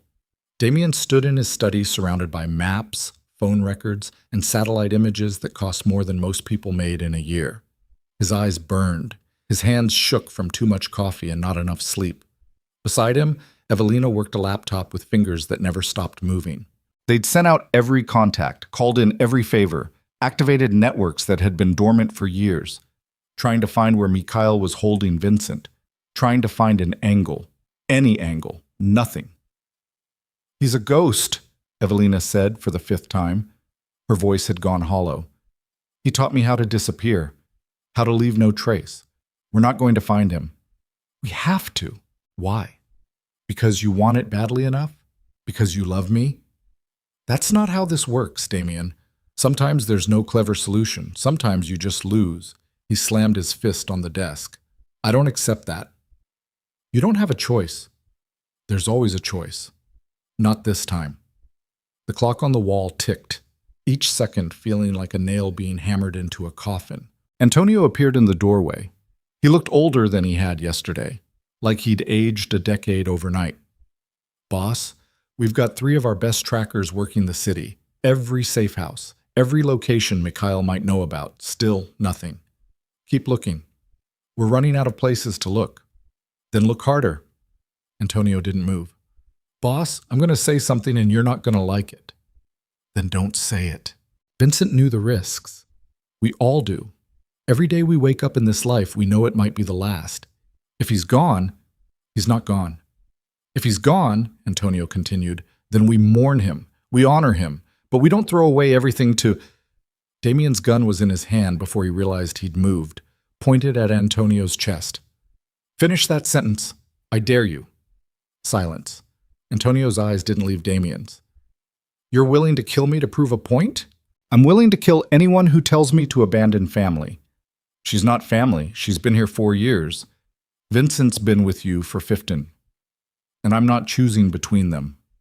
Then you're going to lose both. Antonio turned, walked away. His footsteps echoed down the hallway like a countdown. Evelina closed her laptop. He's right, you know. Don't. I'm going to meet Mikhail, trade myself, save Vincent. She stood. And you're going to live with it. Over my dead body. That can be arranged. They stared at each other. 2 people who'd started as strangers, became enemies, turned into something that didn't have a name but felt like the only real thing either of them had ever had. I can't lose you, Damian said. You never had me. Not really. I was always just... Don't say borrowed time. Don't give me some poetic bullshit about fate or destiny. You're here. You're real. And I'm not letting you walk into a room where a man who trained you how to kill is going to... His voice broke. I'm not letting that happen. Her hand found his face, touched his jaw. Then tell me how to stop it. Tell me the play. Because I've been running scenarios for 16 hours, and they all end the same way. Mikhail wins. Because he's better than me, faster than me, and he knows exactly how I think. So we change how you think. What? Damian's mind raced, adrenaline and desperation making connections that shouldn't exist. He trained you, knows your patterns, expects you to come to him, to sacrifice yourself because that's what he taught you. That mission comes first. That personal feelings are weakness. So? So we do the opposite. We don't give him what he expects. Damian grabbed his phone, started texting. He wants you, alone, willing to trade your life for Vincent's. That's the play he's counting on. It's the only play we have. No, it's the play he wants us to think is the only one. Damian looked up. What if you don't come alone? He'll kill Vincent the second he sees backup. Not if he doesn't see it. Damian's fingers flew across the keyboard, pulling up blueprints, schematics. Where would he take Vincent? Where would someone like Mikhail hold a hostage? Somewhere he controls, somewhere with exits, somewhere. The old textile factory. Evelina's eyes went wide. Near the docks. My grandfather used it 20 years ago for... She stopped, pulled up a map. 4 entrances. Underground tunnel system. Perfect sight lines. He taught me there. Then he's there now. How do you know? Because it's what I would do. Use the place that has meaning. Make you face your past one more time before... Damian stopped. How many ways in? 4 visible. But there's a ventilation system. Old. Probably condemned. But if someone was small enough... I'm not small. Damian looked at her. But you are. Understanding dawned. You want me to be the distraction while I come through the front door. Big, loud, everything Mikhail expects from me. Aggressive, emotional. While you go in through the vents, quiet, invisible, the way he trained you. He'll expect that too. Maybe. But by the time he figures it out, you'll be behind him. and he can't watch both of us at once. Evelina shook her head. It's suicide. If either of us makes one mistake, then we die trying, which is better than living knowing we didn't try at all. The clock ticked. 22 hours and 47 minutes. Okay, she said. Okay? Okay. We do this. Together. She grabbed his hand, squeezed. But if it goes wrong, it won't. But if it does, it won't. She kissed him, hard, desperate. I love you. I should have said it more. Should have said it every day. But I love you, Damian Moretti. And if we survive this, when we survive this, I'm never letting you out of my sight again. They had 17 hours to prepare, 17 hours to plan, 17 hours to accept that they were probably going to die, but they were going to die fighting. The textile factory loomed against the night sky like a broken tooth, 4 stories of rust and decay, windows shattered, graffiti covering walls, the kind of place where the city forgot to tear down what it no longer needed. Damian parked 2 blocks away, checked his gun for the 5th time, 2 clips, 40 rounds, knife strapped to his ankle, second gun in the small of his back, body armor under his jacket that would stop most calibers but not all. Beside him, Evelina wore black, head to toe, her hair pulled back tight, face clean of everything except determination. She carried less. 1 gun, 1 knife. Because where she was going, extra weight meant death. Radio check, Damian said. She touched the earpiece. I hear you. Good. You remember the plan? South ventilation shaft, crawl through to the 3rd floor. Come out behind where he'll be holding Vincent. Wait for your signal. And the signal is? You say we had a deal. Right. He looked at her. Memorized her face one more time, just in case. Evelina, don't say goodbye. We're not doing goodbyes. I was going to say be careful. Same difference. She leaned over, kissed him, soft, quick. See you on the other side. She slipped out of the car, disappeared into shadows like she'd been born in them. Damian waited 5 minutes, long enough for her to get into position, long enough for his heart to remember how to beat normally. It didn't. He got out, walked to the front entrance. His footsteps echoed off wet pavement.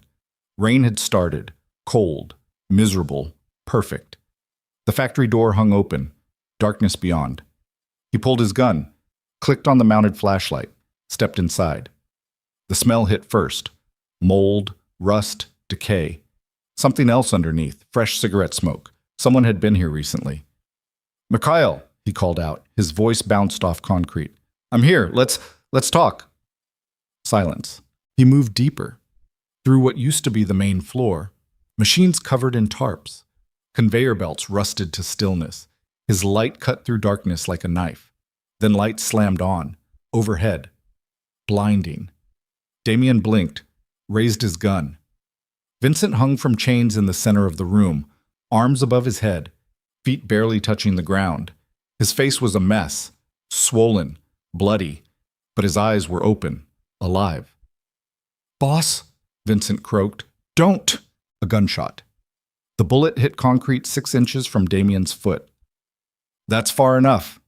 Mikhail stepped out from behind a support beam, gun held casual, professional, like this was just another Tuesday. He looked exactly like the photograph. Gray hair, expensive suit, face that showed no emotion whatsoever. Mr. Moretti, punctual. I appreciate that. Let him go. In time. First, where's the girl? Safe. Mikhail smiled. You're lying. She's here, somewhere. Probably coming through the ventilation system. South entrance, 3rd floor. He raised his voice. Hello, little raven. I know you're listening. In Damian's ear, Evelina's breathing stopped. You taught her well, Mikhail continued, but not well enough to surprise me. I've been tracking her movements since she left the car. Very impressive approach. Quiet. Professional. He turned slightly. But you forgot something I taught you when you were 13. Always check for motion sensors. A red dot appeared on Damian's chest. Then another. Then 4 more. Mikhail wasn't alone. My associates have both of you in their sights. You move, you die. She moves through that vent, she dies. Your friend here, he gestured at Vincent. He dies no matter what. The only question is whether you two die with him or get to watch. Damian's mind raced. The plan was falling apart. Mikhail had anticipated everything, known every move before they made it. What do you want? Damian asked. What do I want? I want justice. I want the Valev name to mean something again. I want... He stopped, shook his head. No, that's a lie. You know what I actually want? I want to hurt her, your wife. My dear little Raven, who I raised like a daughter, who I trained, who I loved. His voice went cold. And who betrayed everything we stood for by falling in love with you. So this is about jealousy. This is about principle. We don't get attached. We don't fall in love. We don't let emotion override mission. Those are the rules. The only rules that matter in our world. And she broke them. He raised his gun, pointed it at Vincent's head. So now she watches you lose the people you care about, one by one, until she understands that love is the most dangerous weapon anyone can use against you. Mikhail, Evelina's voice came through the speakers, shaky, desperate. Please, I'll do whatever you want. Just don't. It's too late, little Raven. You should have killed him when you had the chance. Should have completed your grandfather's mission. But you hesitated. You let yourself get weak. And weakness. Vincent's head snapped up. Boss, don't listen to him. Don't. Weakness, Mikhail continued, must be cut out before it spreads. His finger tightened on the trigger. And Damian did the only thing he could think of. He dove. Not for cover. For Vincent. The gunshot was deafening in the enclosed space, but the bullet hit body armor, knocked wind from Damian's lungs, didn't penetrate. He crashed into Vincent, knocked them both down. The chains snapped. They hit concrete hard. More gunshots, concrete exploding, bullets everywhere. Move! Damian screamed. They rolled. Found cover behind an old machine. Bullets punched through metal like paper. In his ear, Evelina. I'm coming down. No, I'm already moving. Cover your ears. 3 seconds later, the world exploded. Evelina had brought flashbangs, dropped them through the ventilation grate. The sound was apocalyptic, light so bright it burned even through closed eyelids. The shooting stopped. Damian moved on instinct, grabbed Vincent, pulled him deeper into the factory, away from the kill zone.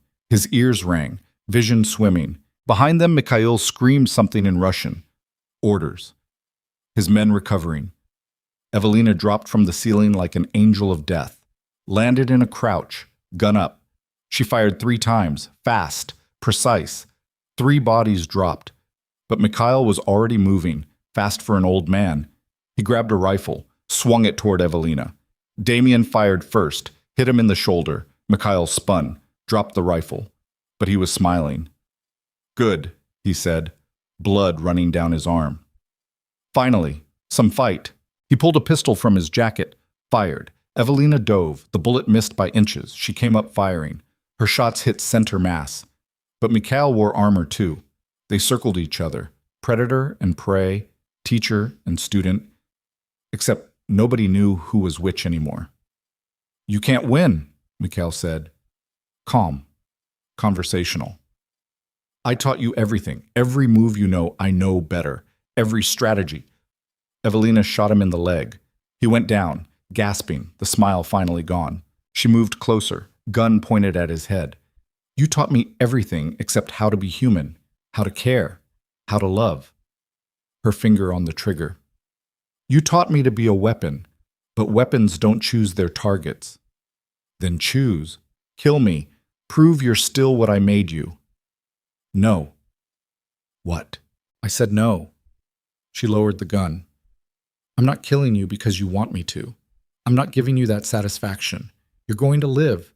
You're going to go to prison. You're going to spend the rest of your life in a cage knowing that I chose mercy, that I chose to be better than you. Mikhail laughed, wet, painful. You think that's mercy? You think... His hand moved, fast, a knife from his boot.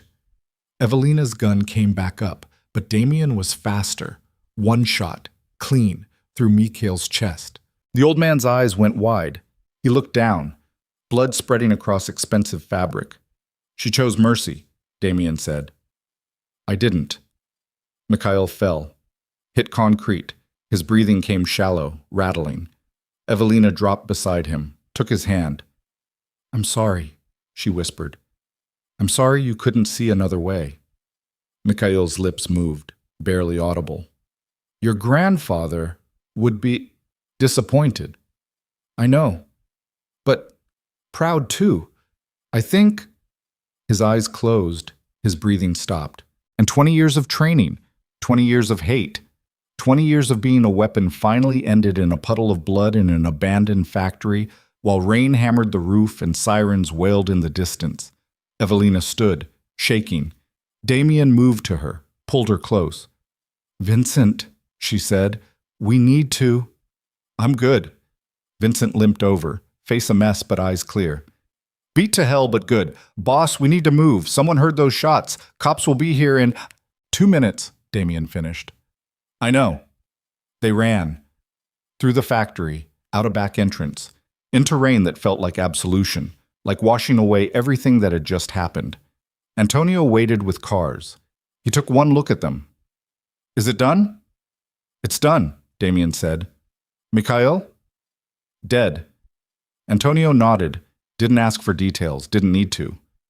"Good, let's go."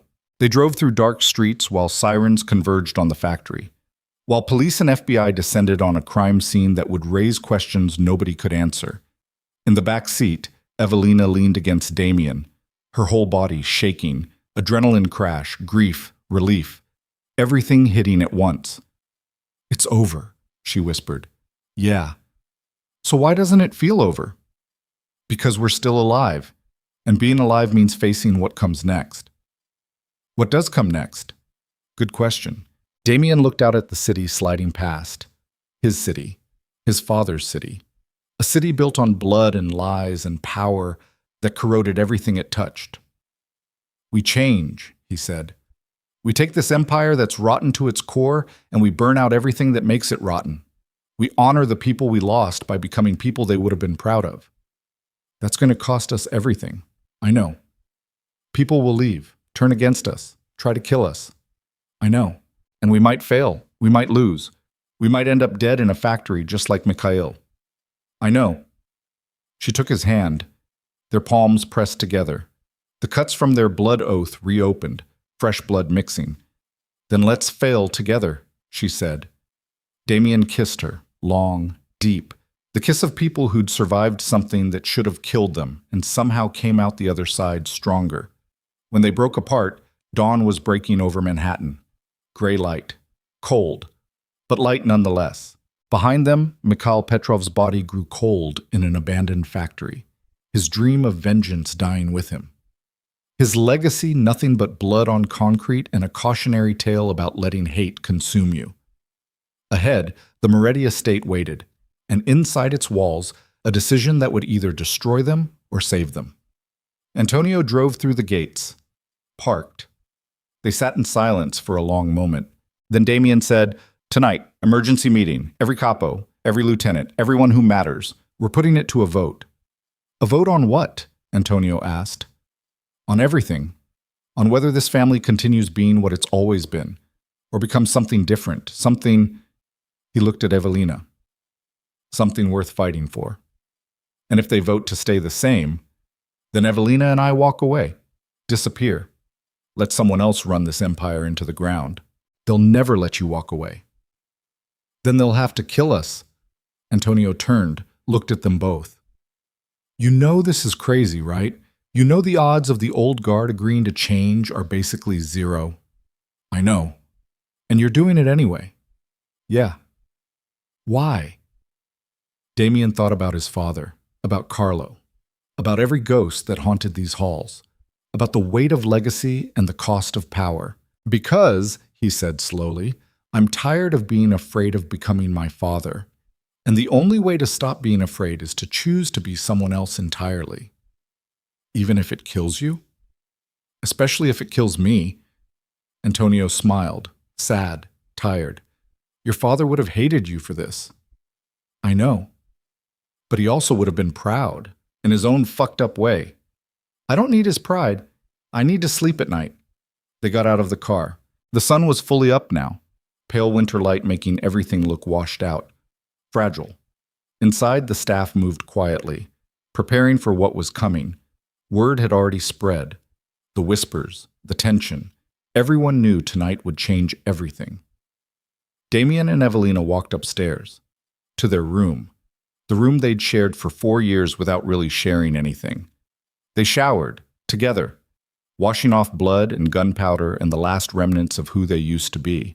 Then they lay in bed, just holding each other, not talking, not needing to. Outside, the city woke up. Inside, two people who'd been enemies, then strangers, then something deeper than either, waited for the sun to set, waited for the moment when everything they'd built would be tested, waited to see if love and hope and the desperate desire to be better were enough to change a world built on violence. They weren't naive enough to think it would be easy, but they were desperate enough to try. And sometimes, Damian thought as sleep finally claimed him, desperation was the only thing that ever changed anything. Tonight, the Moretti family would decide its future. Live or die. Change or rot. Become something new or disappear into history like every other empire that forgot why it existed in the first place. The choice was theirs. And for the first time in his life, Damian Moretti wasn't afraid of what they might choose. He was only afraid of not trying. The dining room filled slowly. 7 p.m. Winter dark pressing against windows. Candles burning down the center of the long table because Damian had ordered it that way. He wanted them to see each other's faces, wanted no shadows to hide in, no darkness to excuse what was about to happen. 13 capos, 8 lieutenants, men who'd built their lives on violence and loyalty and the understanding that some things never changed. They filed in wearing suits that cost more than most people made in a month, sat in chairs that had held their fathers, their grandfathers, generations of men who'd survived by knowing when to kill and when to wait. Antonio sat closest to Damian, to his right. Vincent across the table, face still swollen but eyes clear. Evelina at the far end, alone, separate. A woman in a room full of men who still weren't sure whether to respect her or kill her. The last person to enter was Marco Castellano, oldest of the old guard, 78. White hair, hands that shook from Parkinson's but eyes that missed nothing. He'd been there when Damian's grandfather started this empire, had watched it grow from street-level protection rackets into something that touched every corner of the East Coast. He sat, looked at Damian, said nothing. The room settled into silence. Damian stood, his hands flat on the table. The same table where his father had made decisions that got people killed, where deals were made and broken, where loyalty was tested and found wanting. "Thank you for coming," he began, his voice steady. "I know it's been a difficult few days. Carlo's betrayal, the FBI raid, everything with—" He gestured at Evelina. "Everything. That's one word for it," someone muttered. Damian ignored it. "I called this meeting because we're at a crossroads. This family, this organization, can't continue the way it's been. Not after what we learned. Not after—" "You mean not after you let a Valev into our home," Marco interrupted. His voice came rough. "Decades of cigarettes and harder things. Not after you married our enemy and brought her into our most private places. Not after she exposed Carlo and got him killed." "Carlo got himself killed," Damian said, "by betraying us for 20 years. By selling information that got our people murdered? By doing what needed to be done to survive." Marco leaned forward. "You're young, Damian. You don't remember the wars, the 80s, the 90s, when every week someone new was trying to take what we built. Your father understood. Sometimes you make deals with devils because the alternative is extinction." "And where did those deals get us? Half our operations are dirty. We traffic in things that destroy families. We prop up systems that hurt people who can't fight back." Damian's voice rose. "My father built this empire on blood. Carlo corrupted it with greed, and now we have a choice. Continue down that path until we're nothing but the monsters people think we are. Or become something different." "Different how?" Antonio asked. "Clean. Legitimate. We divest from anything that causes real harm, human trafficking, the drugs that destroy communities, the protection rackets that bleed small businesses dry." Damian looked around the table. "We keep what we can clean, the legitimate businesses, the unions where we actually protect workers, The investments that don't require us to become animals. Silence. Then laughter. It started with one man, spread to another. Within seconds, half the table was laughing. Not cruel, just disbelieving. You're serious, Marco said. You actually think we can just walk away from 70% of our revenue and survive? Yes. How? We have overhead, soldiers to pay, families to support. You want to tell those men that their paychecks are getting cut in half because you had a crisis of conscience? I want to tell them we're building something that won't get their children killed, Damian shot back. I want to build an organization where loyalty means something real, where we don't have to worry about which of our brothers is selling us out, where we can look at ourselves in the mirror and not see monsters. Pretty speech, Marco said. Your father gave better ones. My father is dead, and the empire he built is rotten. The temperature in the room dropped. Marco stood, slowly, every joint protesting. Your father was the greatest man I ever knew. He took nothing and built an empire. He protected us when nobody else would. He made us rich, powerful, respected. He made us feared, Damian corrected.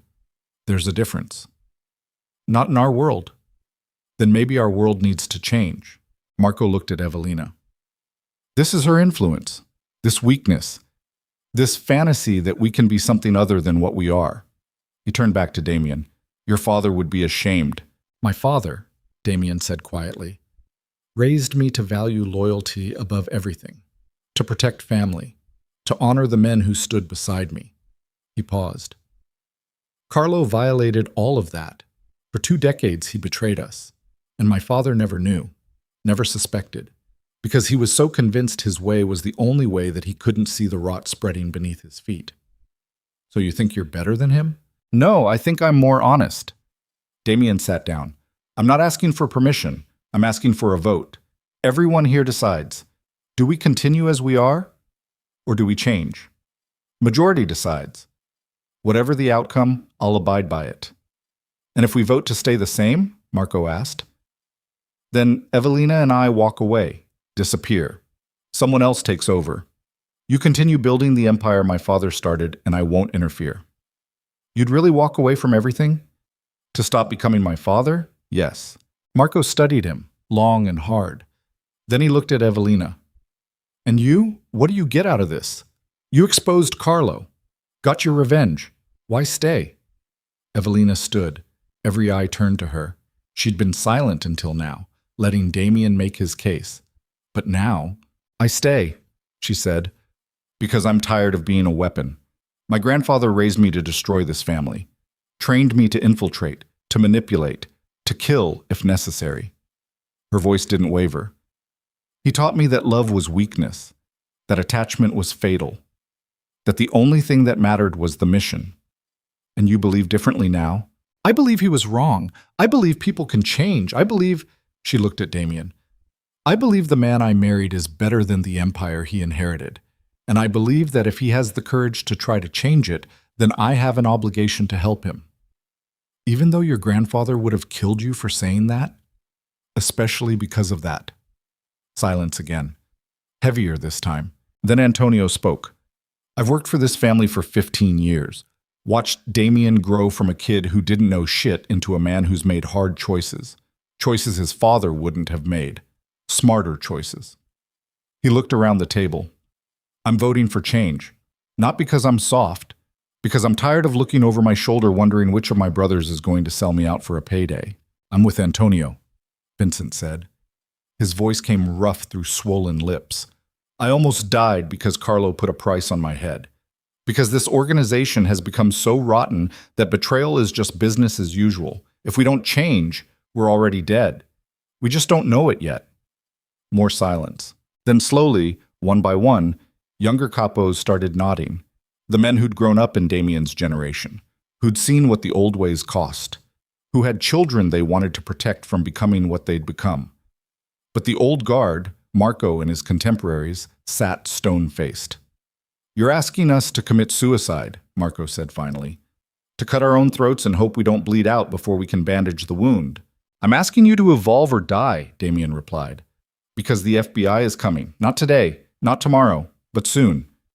And when they do, They'll bring everything they have, every resource, every agent. They'll tear this organization apart piece by piece until there's nothing left, unless we give them nothing to find. You think going legitimate will protect us? I think it's our only chance. Marco looked around the table, counting, calculating. The old guard was outnumbered. The young lions wanted change, and Marco was smart enough to know when he'd lost. Fine, he said. We vote. Everyone in favor of Damian's proposal, raise your hand. 13 hands went up, out of 21. Majority. Marco stood. Then I'm out. I'm too old to pretend I can become something I'm not. I'll retire, take my pension, disappear to Florida or wherever old gangsters go to die. He looked at Damian. But understand something, boy. What you're trying to do, it's never been done. Not once in the history of families like ours. You're walking into territory nobody's mapped, and the odds of you surviving are basically zero. I know, but you're doing it anyway. Yes. Marco nodded slowly. Then maybe you are your father's son after all. Just a better version. He moved toward the door, stopped. Good luck, Damian. You're going to need it. He left. 3 others followed. Old guard who couldn't stomach change, who'd rather take their chances in retirement than reinvent themselves. The door closed behind them, leaving 17 men and 1 woman sitting around a table making decisions that would either save them or destroy them. Okay, Antonio said. Where do we start? The next 6 months were hell. They divested from everything dirty, shut down operations that had run for decades, burned contacts, severed ties with organizations that thrived on suffering. The money dried up fast. Paychecks got smaller. Soldiers grumbled. Some left. Some stayed out of loyalty. Some stayed because they didn't know how to do anything else. The FBI watched, waited, sent Agent Chen to Damian's office once a month with questions he answered honestly. She didn't believe him at first, thought it was theater, a game. But months turned into half a year and the evidence, or lack of it, started speaking for itself. You're actually doing it, she said one afternoon. Gray spring rain falling outside his office window. You're actually cleaning house. I told you I would. People don't change, Mr. Moretti. Not really. Not in my experience. Then maybe your experience is limited. She smiled, sad, tired. Maybe it is. She stood to leave, stopped at the door. For what it's worth, I hope you make it. I hope you prove me wrong. She left. Damian sat alone in the office that used to be his father's, looking at photographs on the wall. 3 generations of Moretti men, all of them dead now, all of them haunting him in different ways. Evelina found him there an hour later. She'd been working with a legitimate investment firm, learning how to move money legally, how to build portfolios that didn't require blood. Vincent wants to know if we're still on for dinner, she said. Yeah, tell him 7. She moved behind him, wrapped her arms around his shoulders, her chin on his head. You okay? I don't know. Ask me in 10 years. That long? That's how long it'll take to know if this worked. If we can actually build something clean from corruption. If... He stopped. If I'm anything other than my father's son pretending to be better. You are better. How do you know? Because you're still trying, because you haven't given up, because every morning you wake up and choose to keep fighting, even though it would be easier to go back to the old ways. She kissed the top of his head. That's not pretending. That's becoming. He pulled her around, into his lap. She fit there like she'd been made for it. 4 years of marriage, and they were finally learning what it meant to be married. I'm scared, he admitted. Of what? Of failing, of everything we're building collapsing, of ending up dead in some warehouse because we weren't ruthless enough to survive. Then we fail together. She touched his face. But we try first.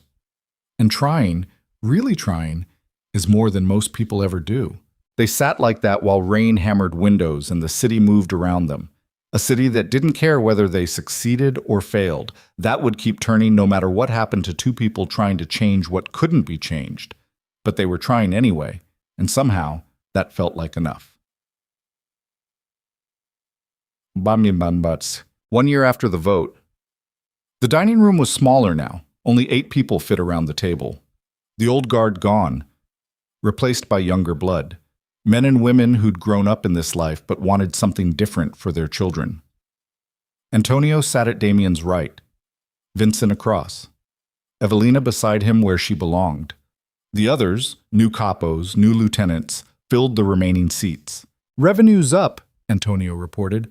"Legitimate investments paying off. The construction company landed 3 city contracts. The shipping business broke even for the first time in 6 months." "Overhead?" Damian asked.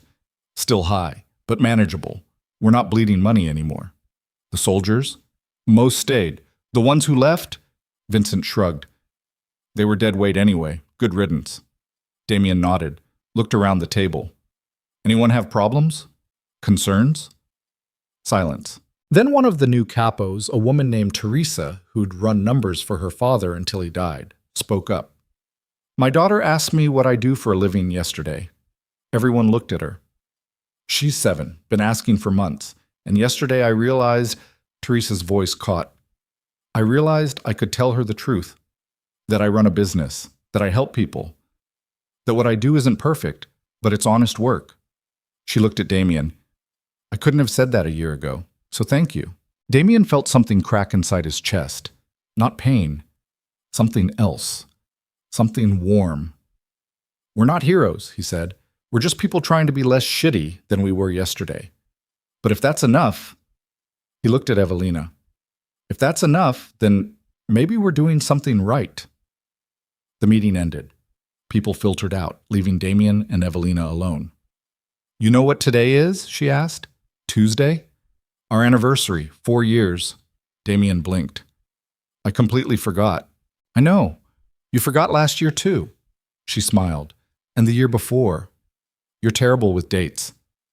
"I'm sorry. Don't apologize. I like that you forgot."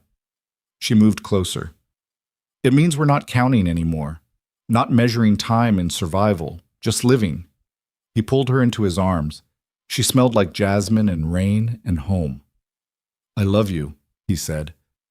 First time he'd said it without death hanging over them, without urgency or desperation, just quiet truth. "I know," she replied.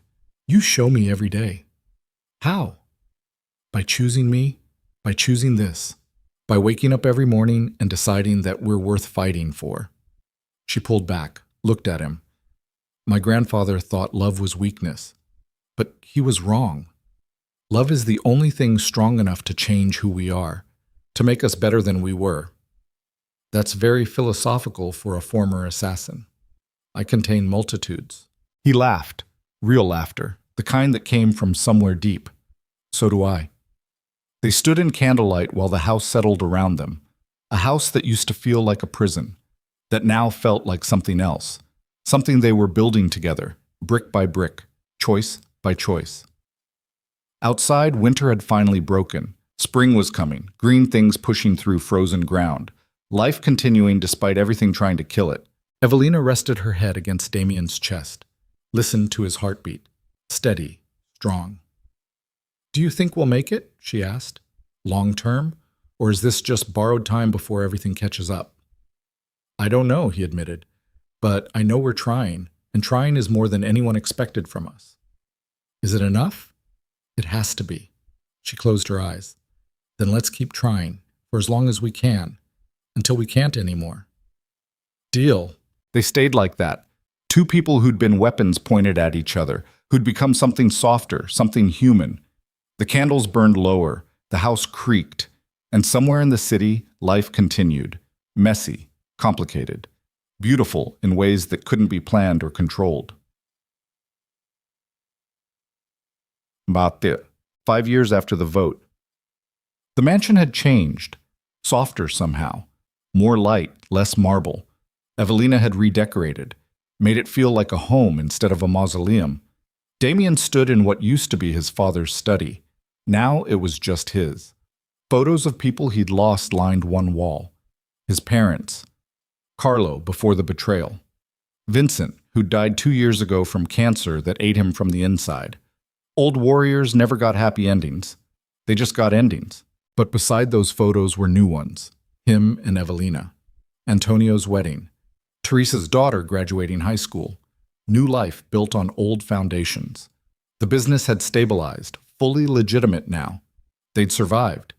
Against all odds, against everyone's expectations, they'd become something the old guard said was impossible. A family that didn't need blood to stay together. Evelina appeared in the doorway.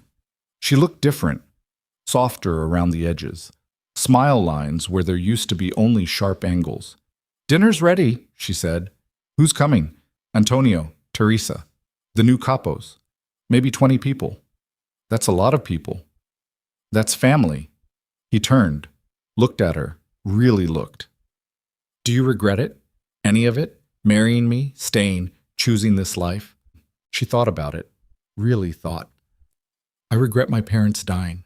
I regret the years I spent being a weapon. I regret that my grandfather never got to see me become something other than what he made me." She moved closer. "But I don't regret you, or this, or the life we built from ruins, even though it almost killed us. Especially because it almost killed us. The things worth having are the things you bleed for." He kissed her, soft, gentle, the kiss of people who'd survived long enough to stop counting days. When they broke apart, she said, "Come on, everyone's waiting." They walked downstairs together, through hallways that used to echo with silence, that now echoed with laughter and conversation and life. The dining room was full. 20 people. Some he'd known forever, some were new, all of them family in ways that transcended blood. Damian took his seat at the head of the table, Evelina beside him, where she belonged. Antonio raised his glass. A toast. To the family we built, to the people we lost, to surviving when everyone bet against us. "To surviving," everyone echoed. They drank. And as the evening unfolded, stories told, laughter shared, food eaten, Damian felt something he hadn't felt in years. Peace. Not the absence of conflict, but the presence of purpose. The knowledge that he'd chosen to become someone different than the man his father raised him to be. That he'd fought for it, bled for it, nearly died for it, and somehow, impossibly, he'd won. Not by being stronger than his enemies, not by being more ruthless, but by being willing to change when change felt impossible. Later, after everyone had gone home and the house fell quiet, Damian stood at the window of the bedroom he shared with his wife. The same room where 4 years ago she'd been a stranger, a ghost, a weapon waiting to fire. She joined him, wrapped in one of his shirts, hair loose, looking like the woman she was instead of the weapon she'd been trained to be. "What are you thinking?" she asked. "That my father would hate what I've become." "Good. That Carlo would be disgusted." "Even better. That every rule I was taught growing up, trust no one, show no weakness, kill or be killed, turned out to be wrong." She took his hand. "Not wrong, just incomplete. The old rules worked for the old world. But we're not living in that world anymore. What world are we living in? One we made ourselves. Messy, imperfect, but ours."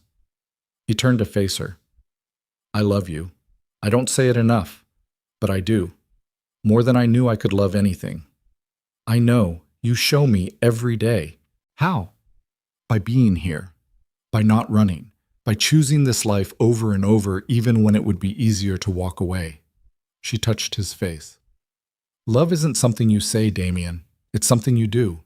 Every day. Until doing it becomes who you are." They stood like that while the city sprawled below. Millions of lives. Millions of stories. Most would never know who Damian and Evelina were. What they'd survived. What they'd become. And that was okay. Because they knew. And knowing was enough. Somewhere in the distance, sirens wailed. The city never slept. Never stopped. Just kept moving forward because that's what cities did.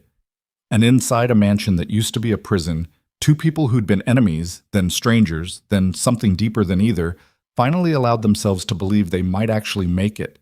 Not forever. Nothing lasted forever. But for now, for tonight, for whatever tomorrow brought. They'd survived. They'd changed. They'd become more than the people who created them. And in a world built on blood and lies and power that corrupted everything it touched, that was the closest thing to redemption anyone could hope for. Damian pulled Evelina close. She fit against him perfectly, like 2 broken pieces that somehow made something whole. "Thank you," he whispered. "For what?" For not killing me when you had the chance. She laughed, soft, real. Thank you for giving me a reason not to. They went to bed, turned off the lights. And in the darkness, two people who'd spent years being weapons finally allowed themselves to be human, flawed, damaged, imperfect, but alive, and trying, and somehow, impossibly, together. The city moved around them, uncaring, eternal. But inside one house, on one night, two people chose love over vengeance, chose change over comfort, chose to become better instead of stronger.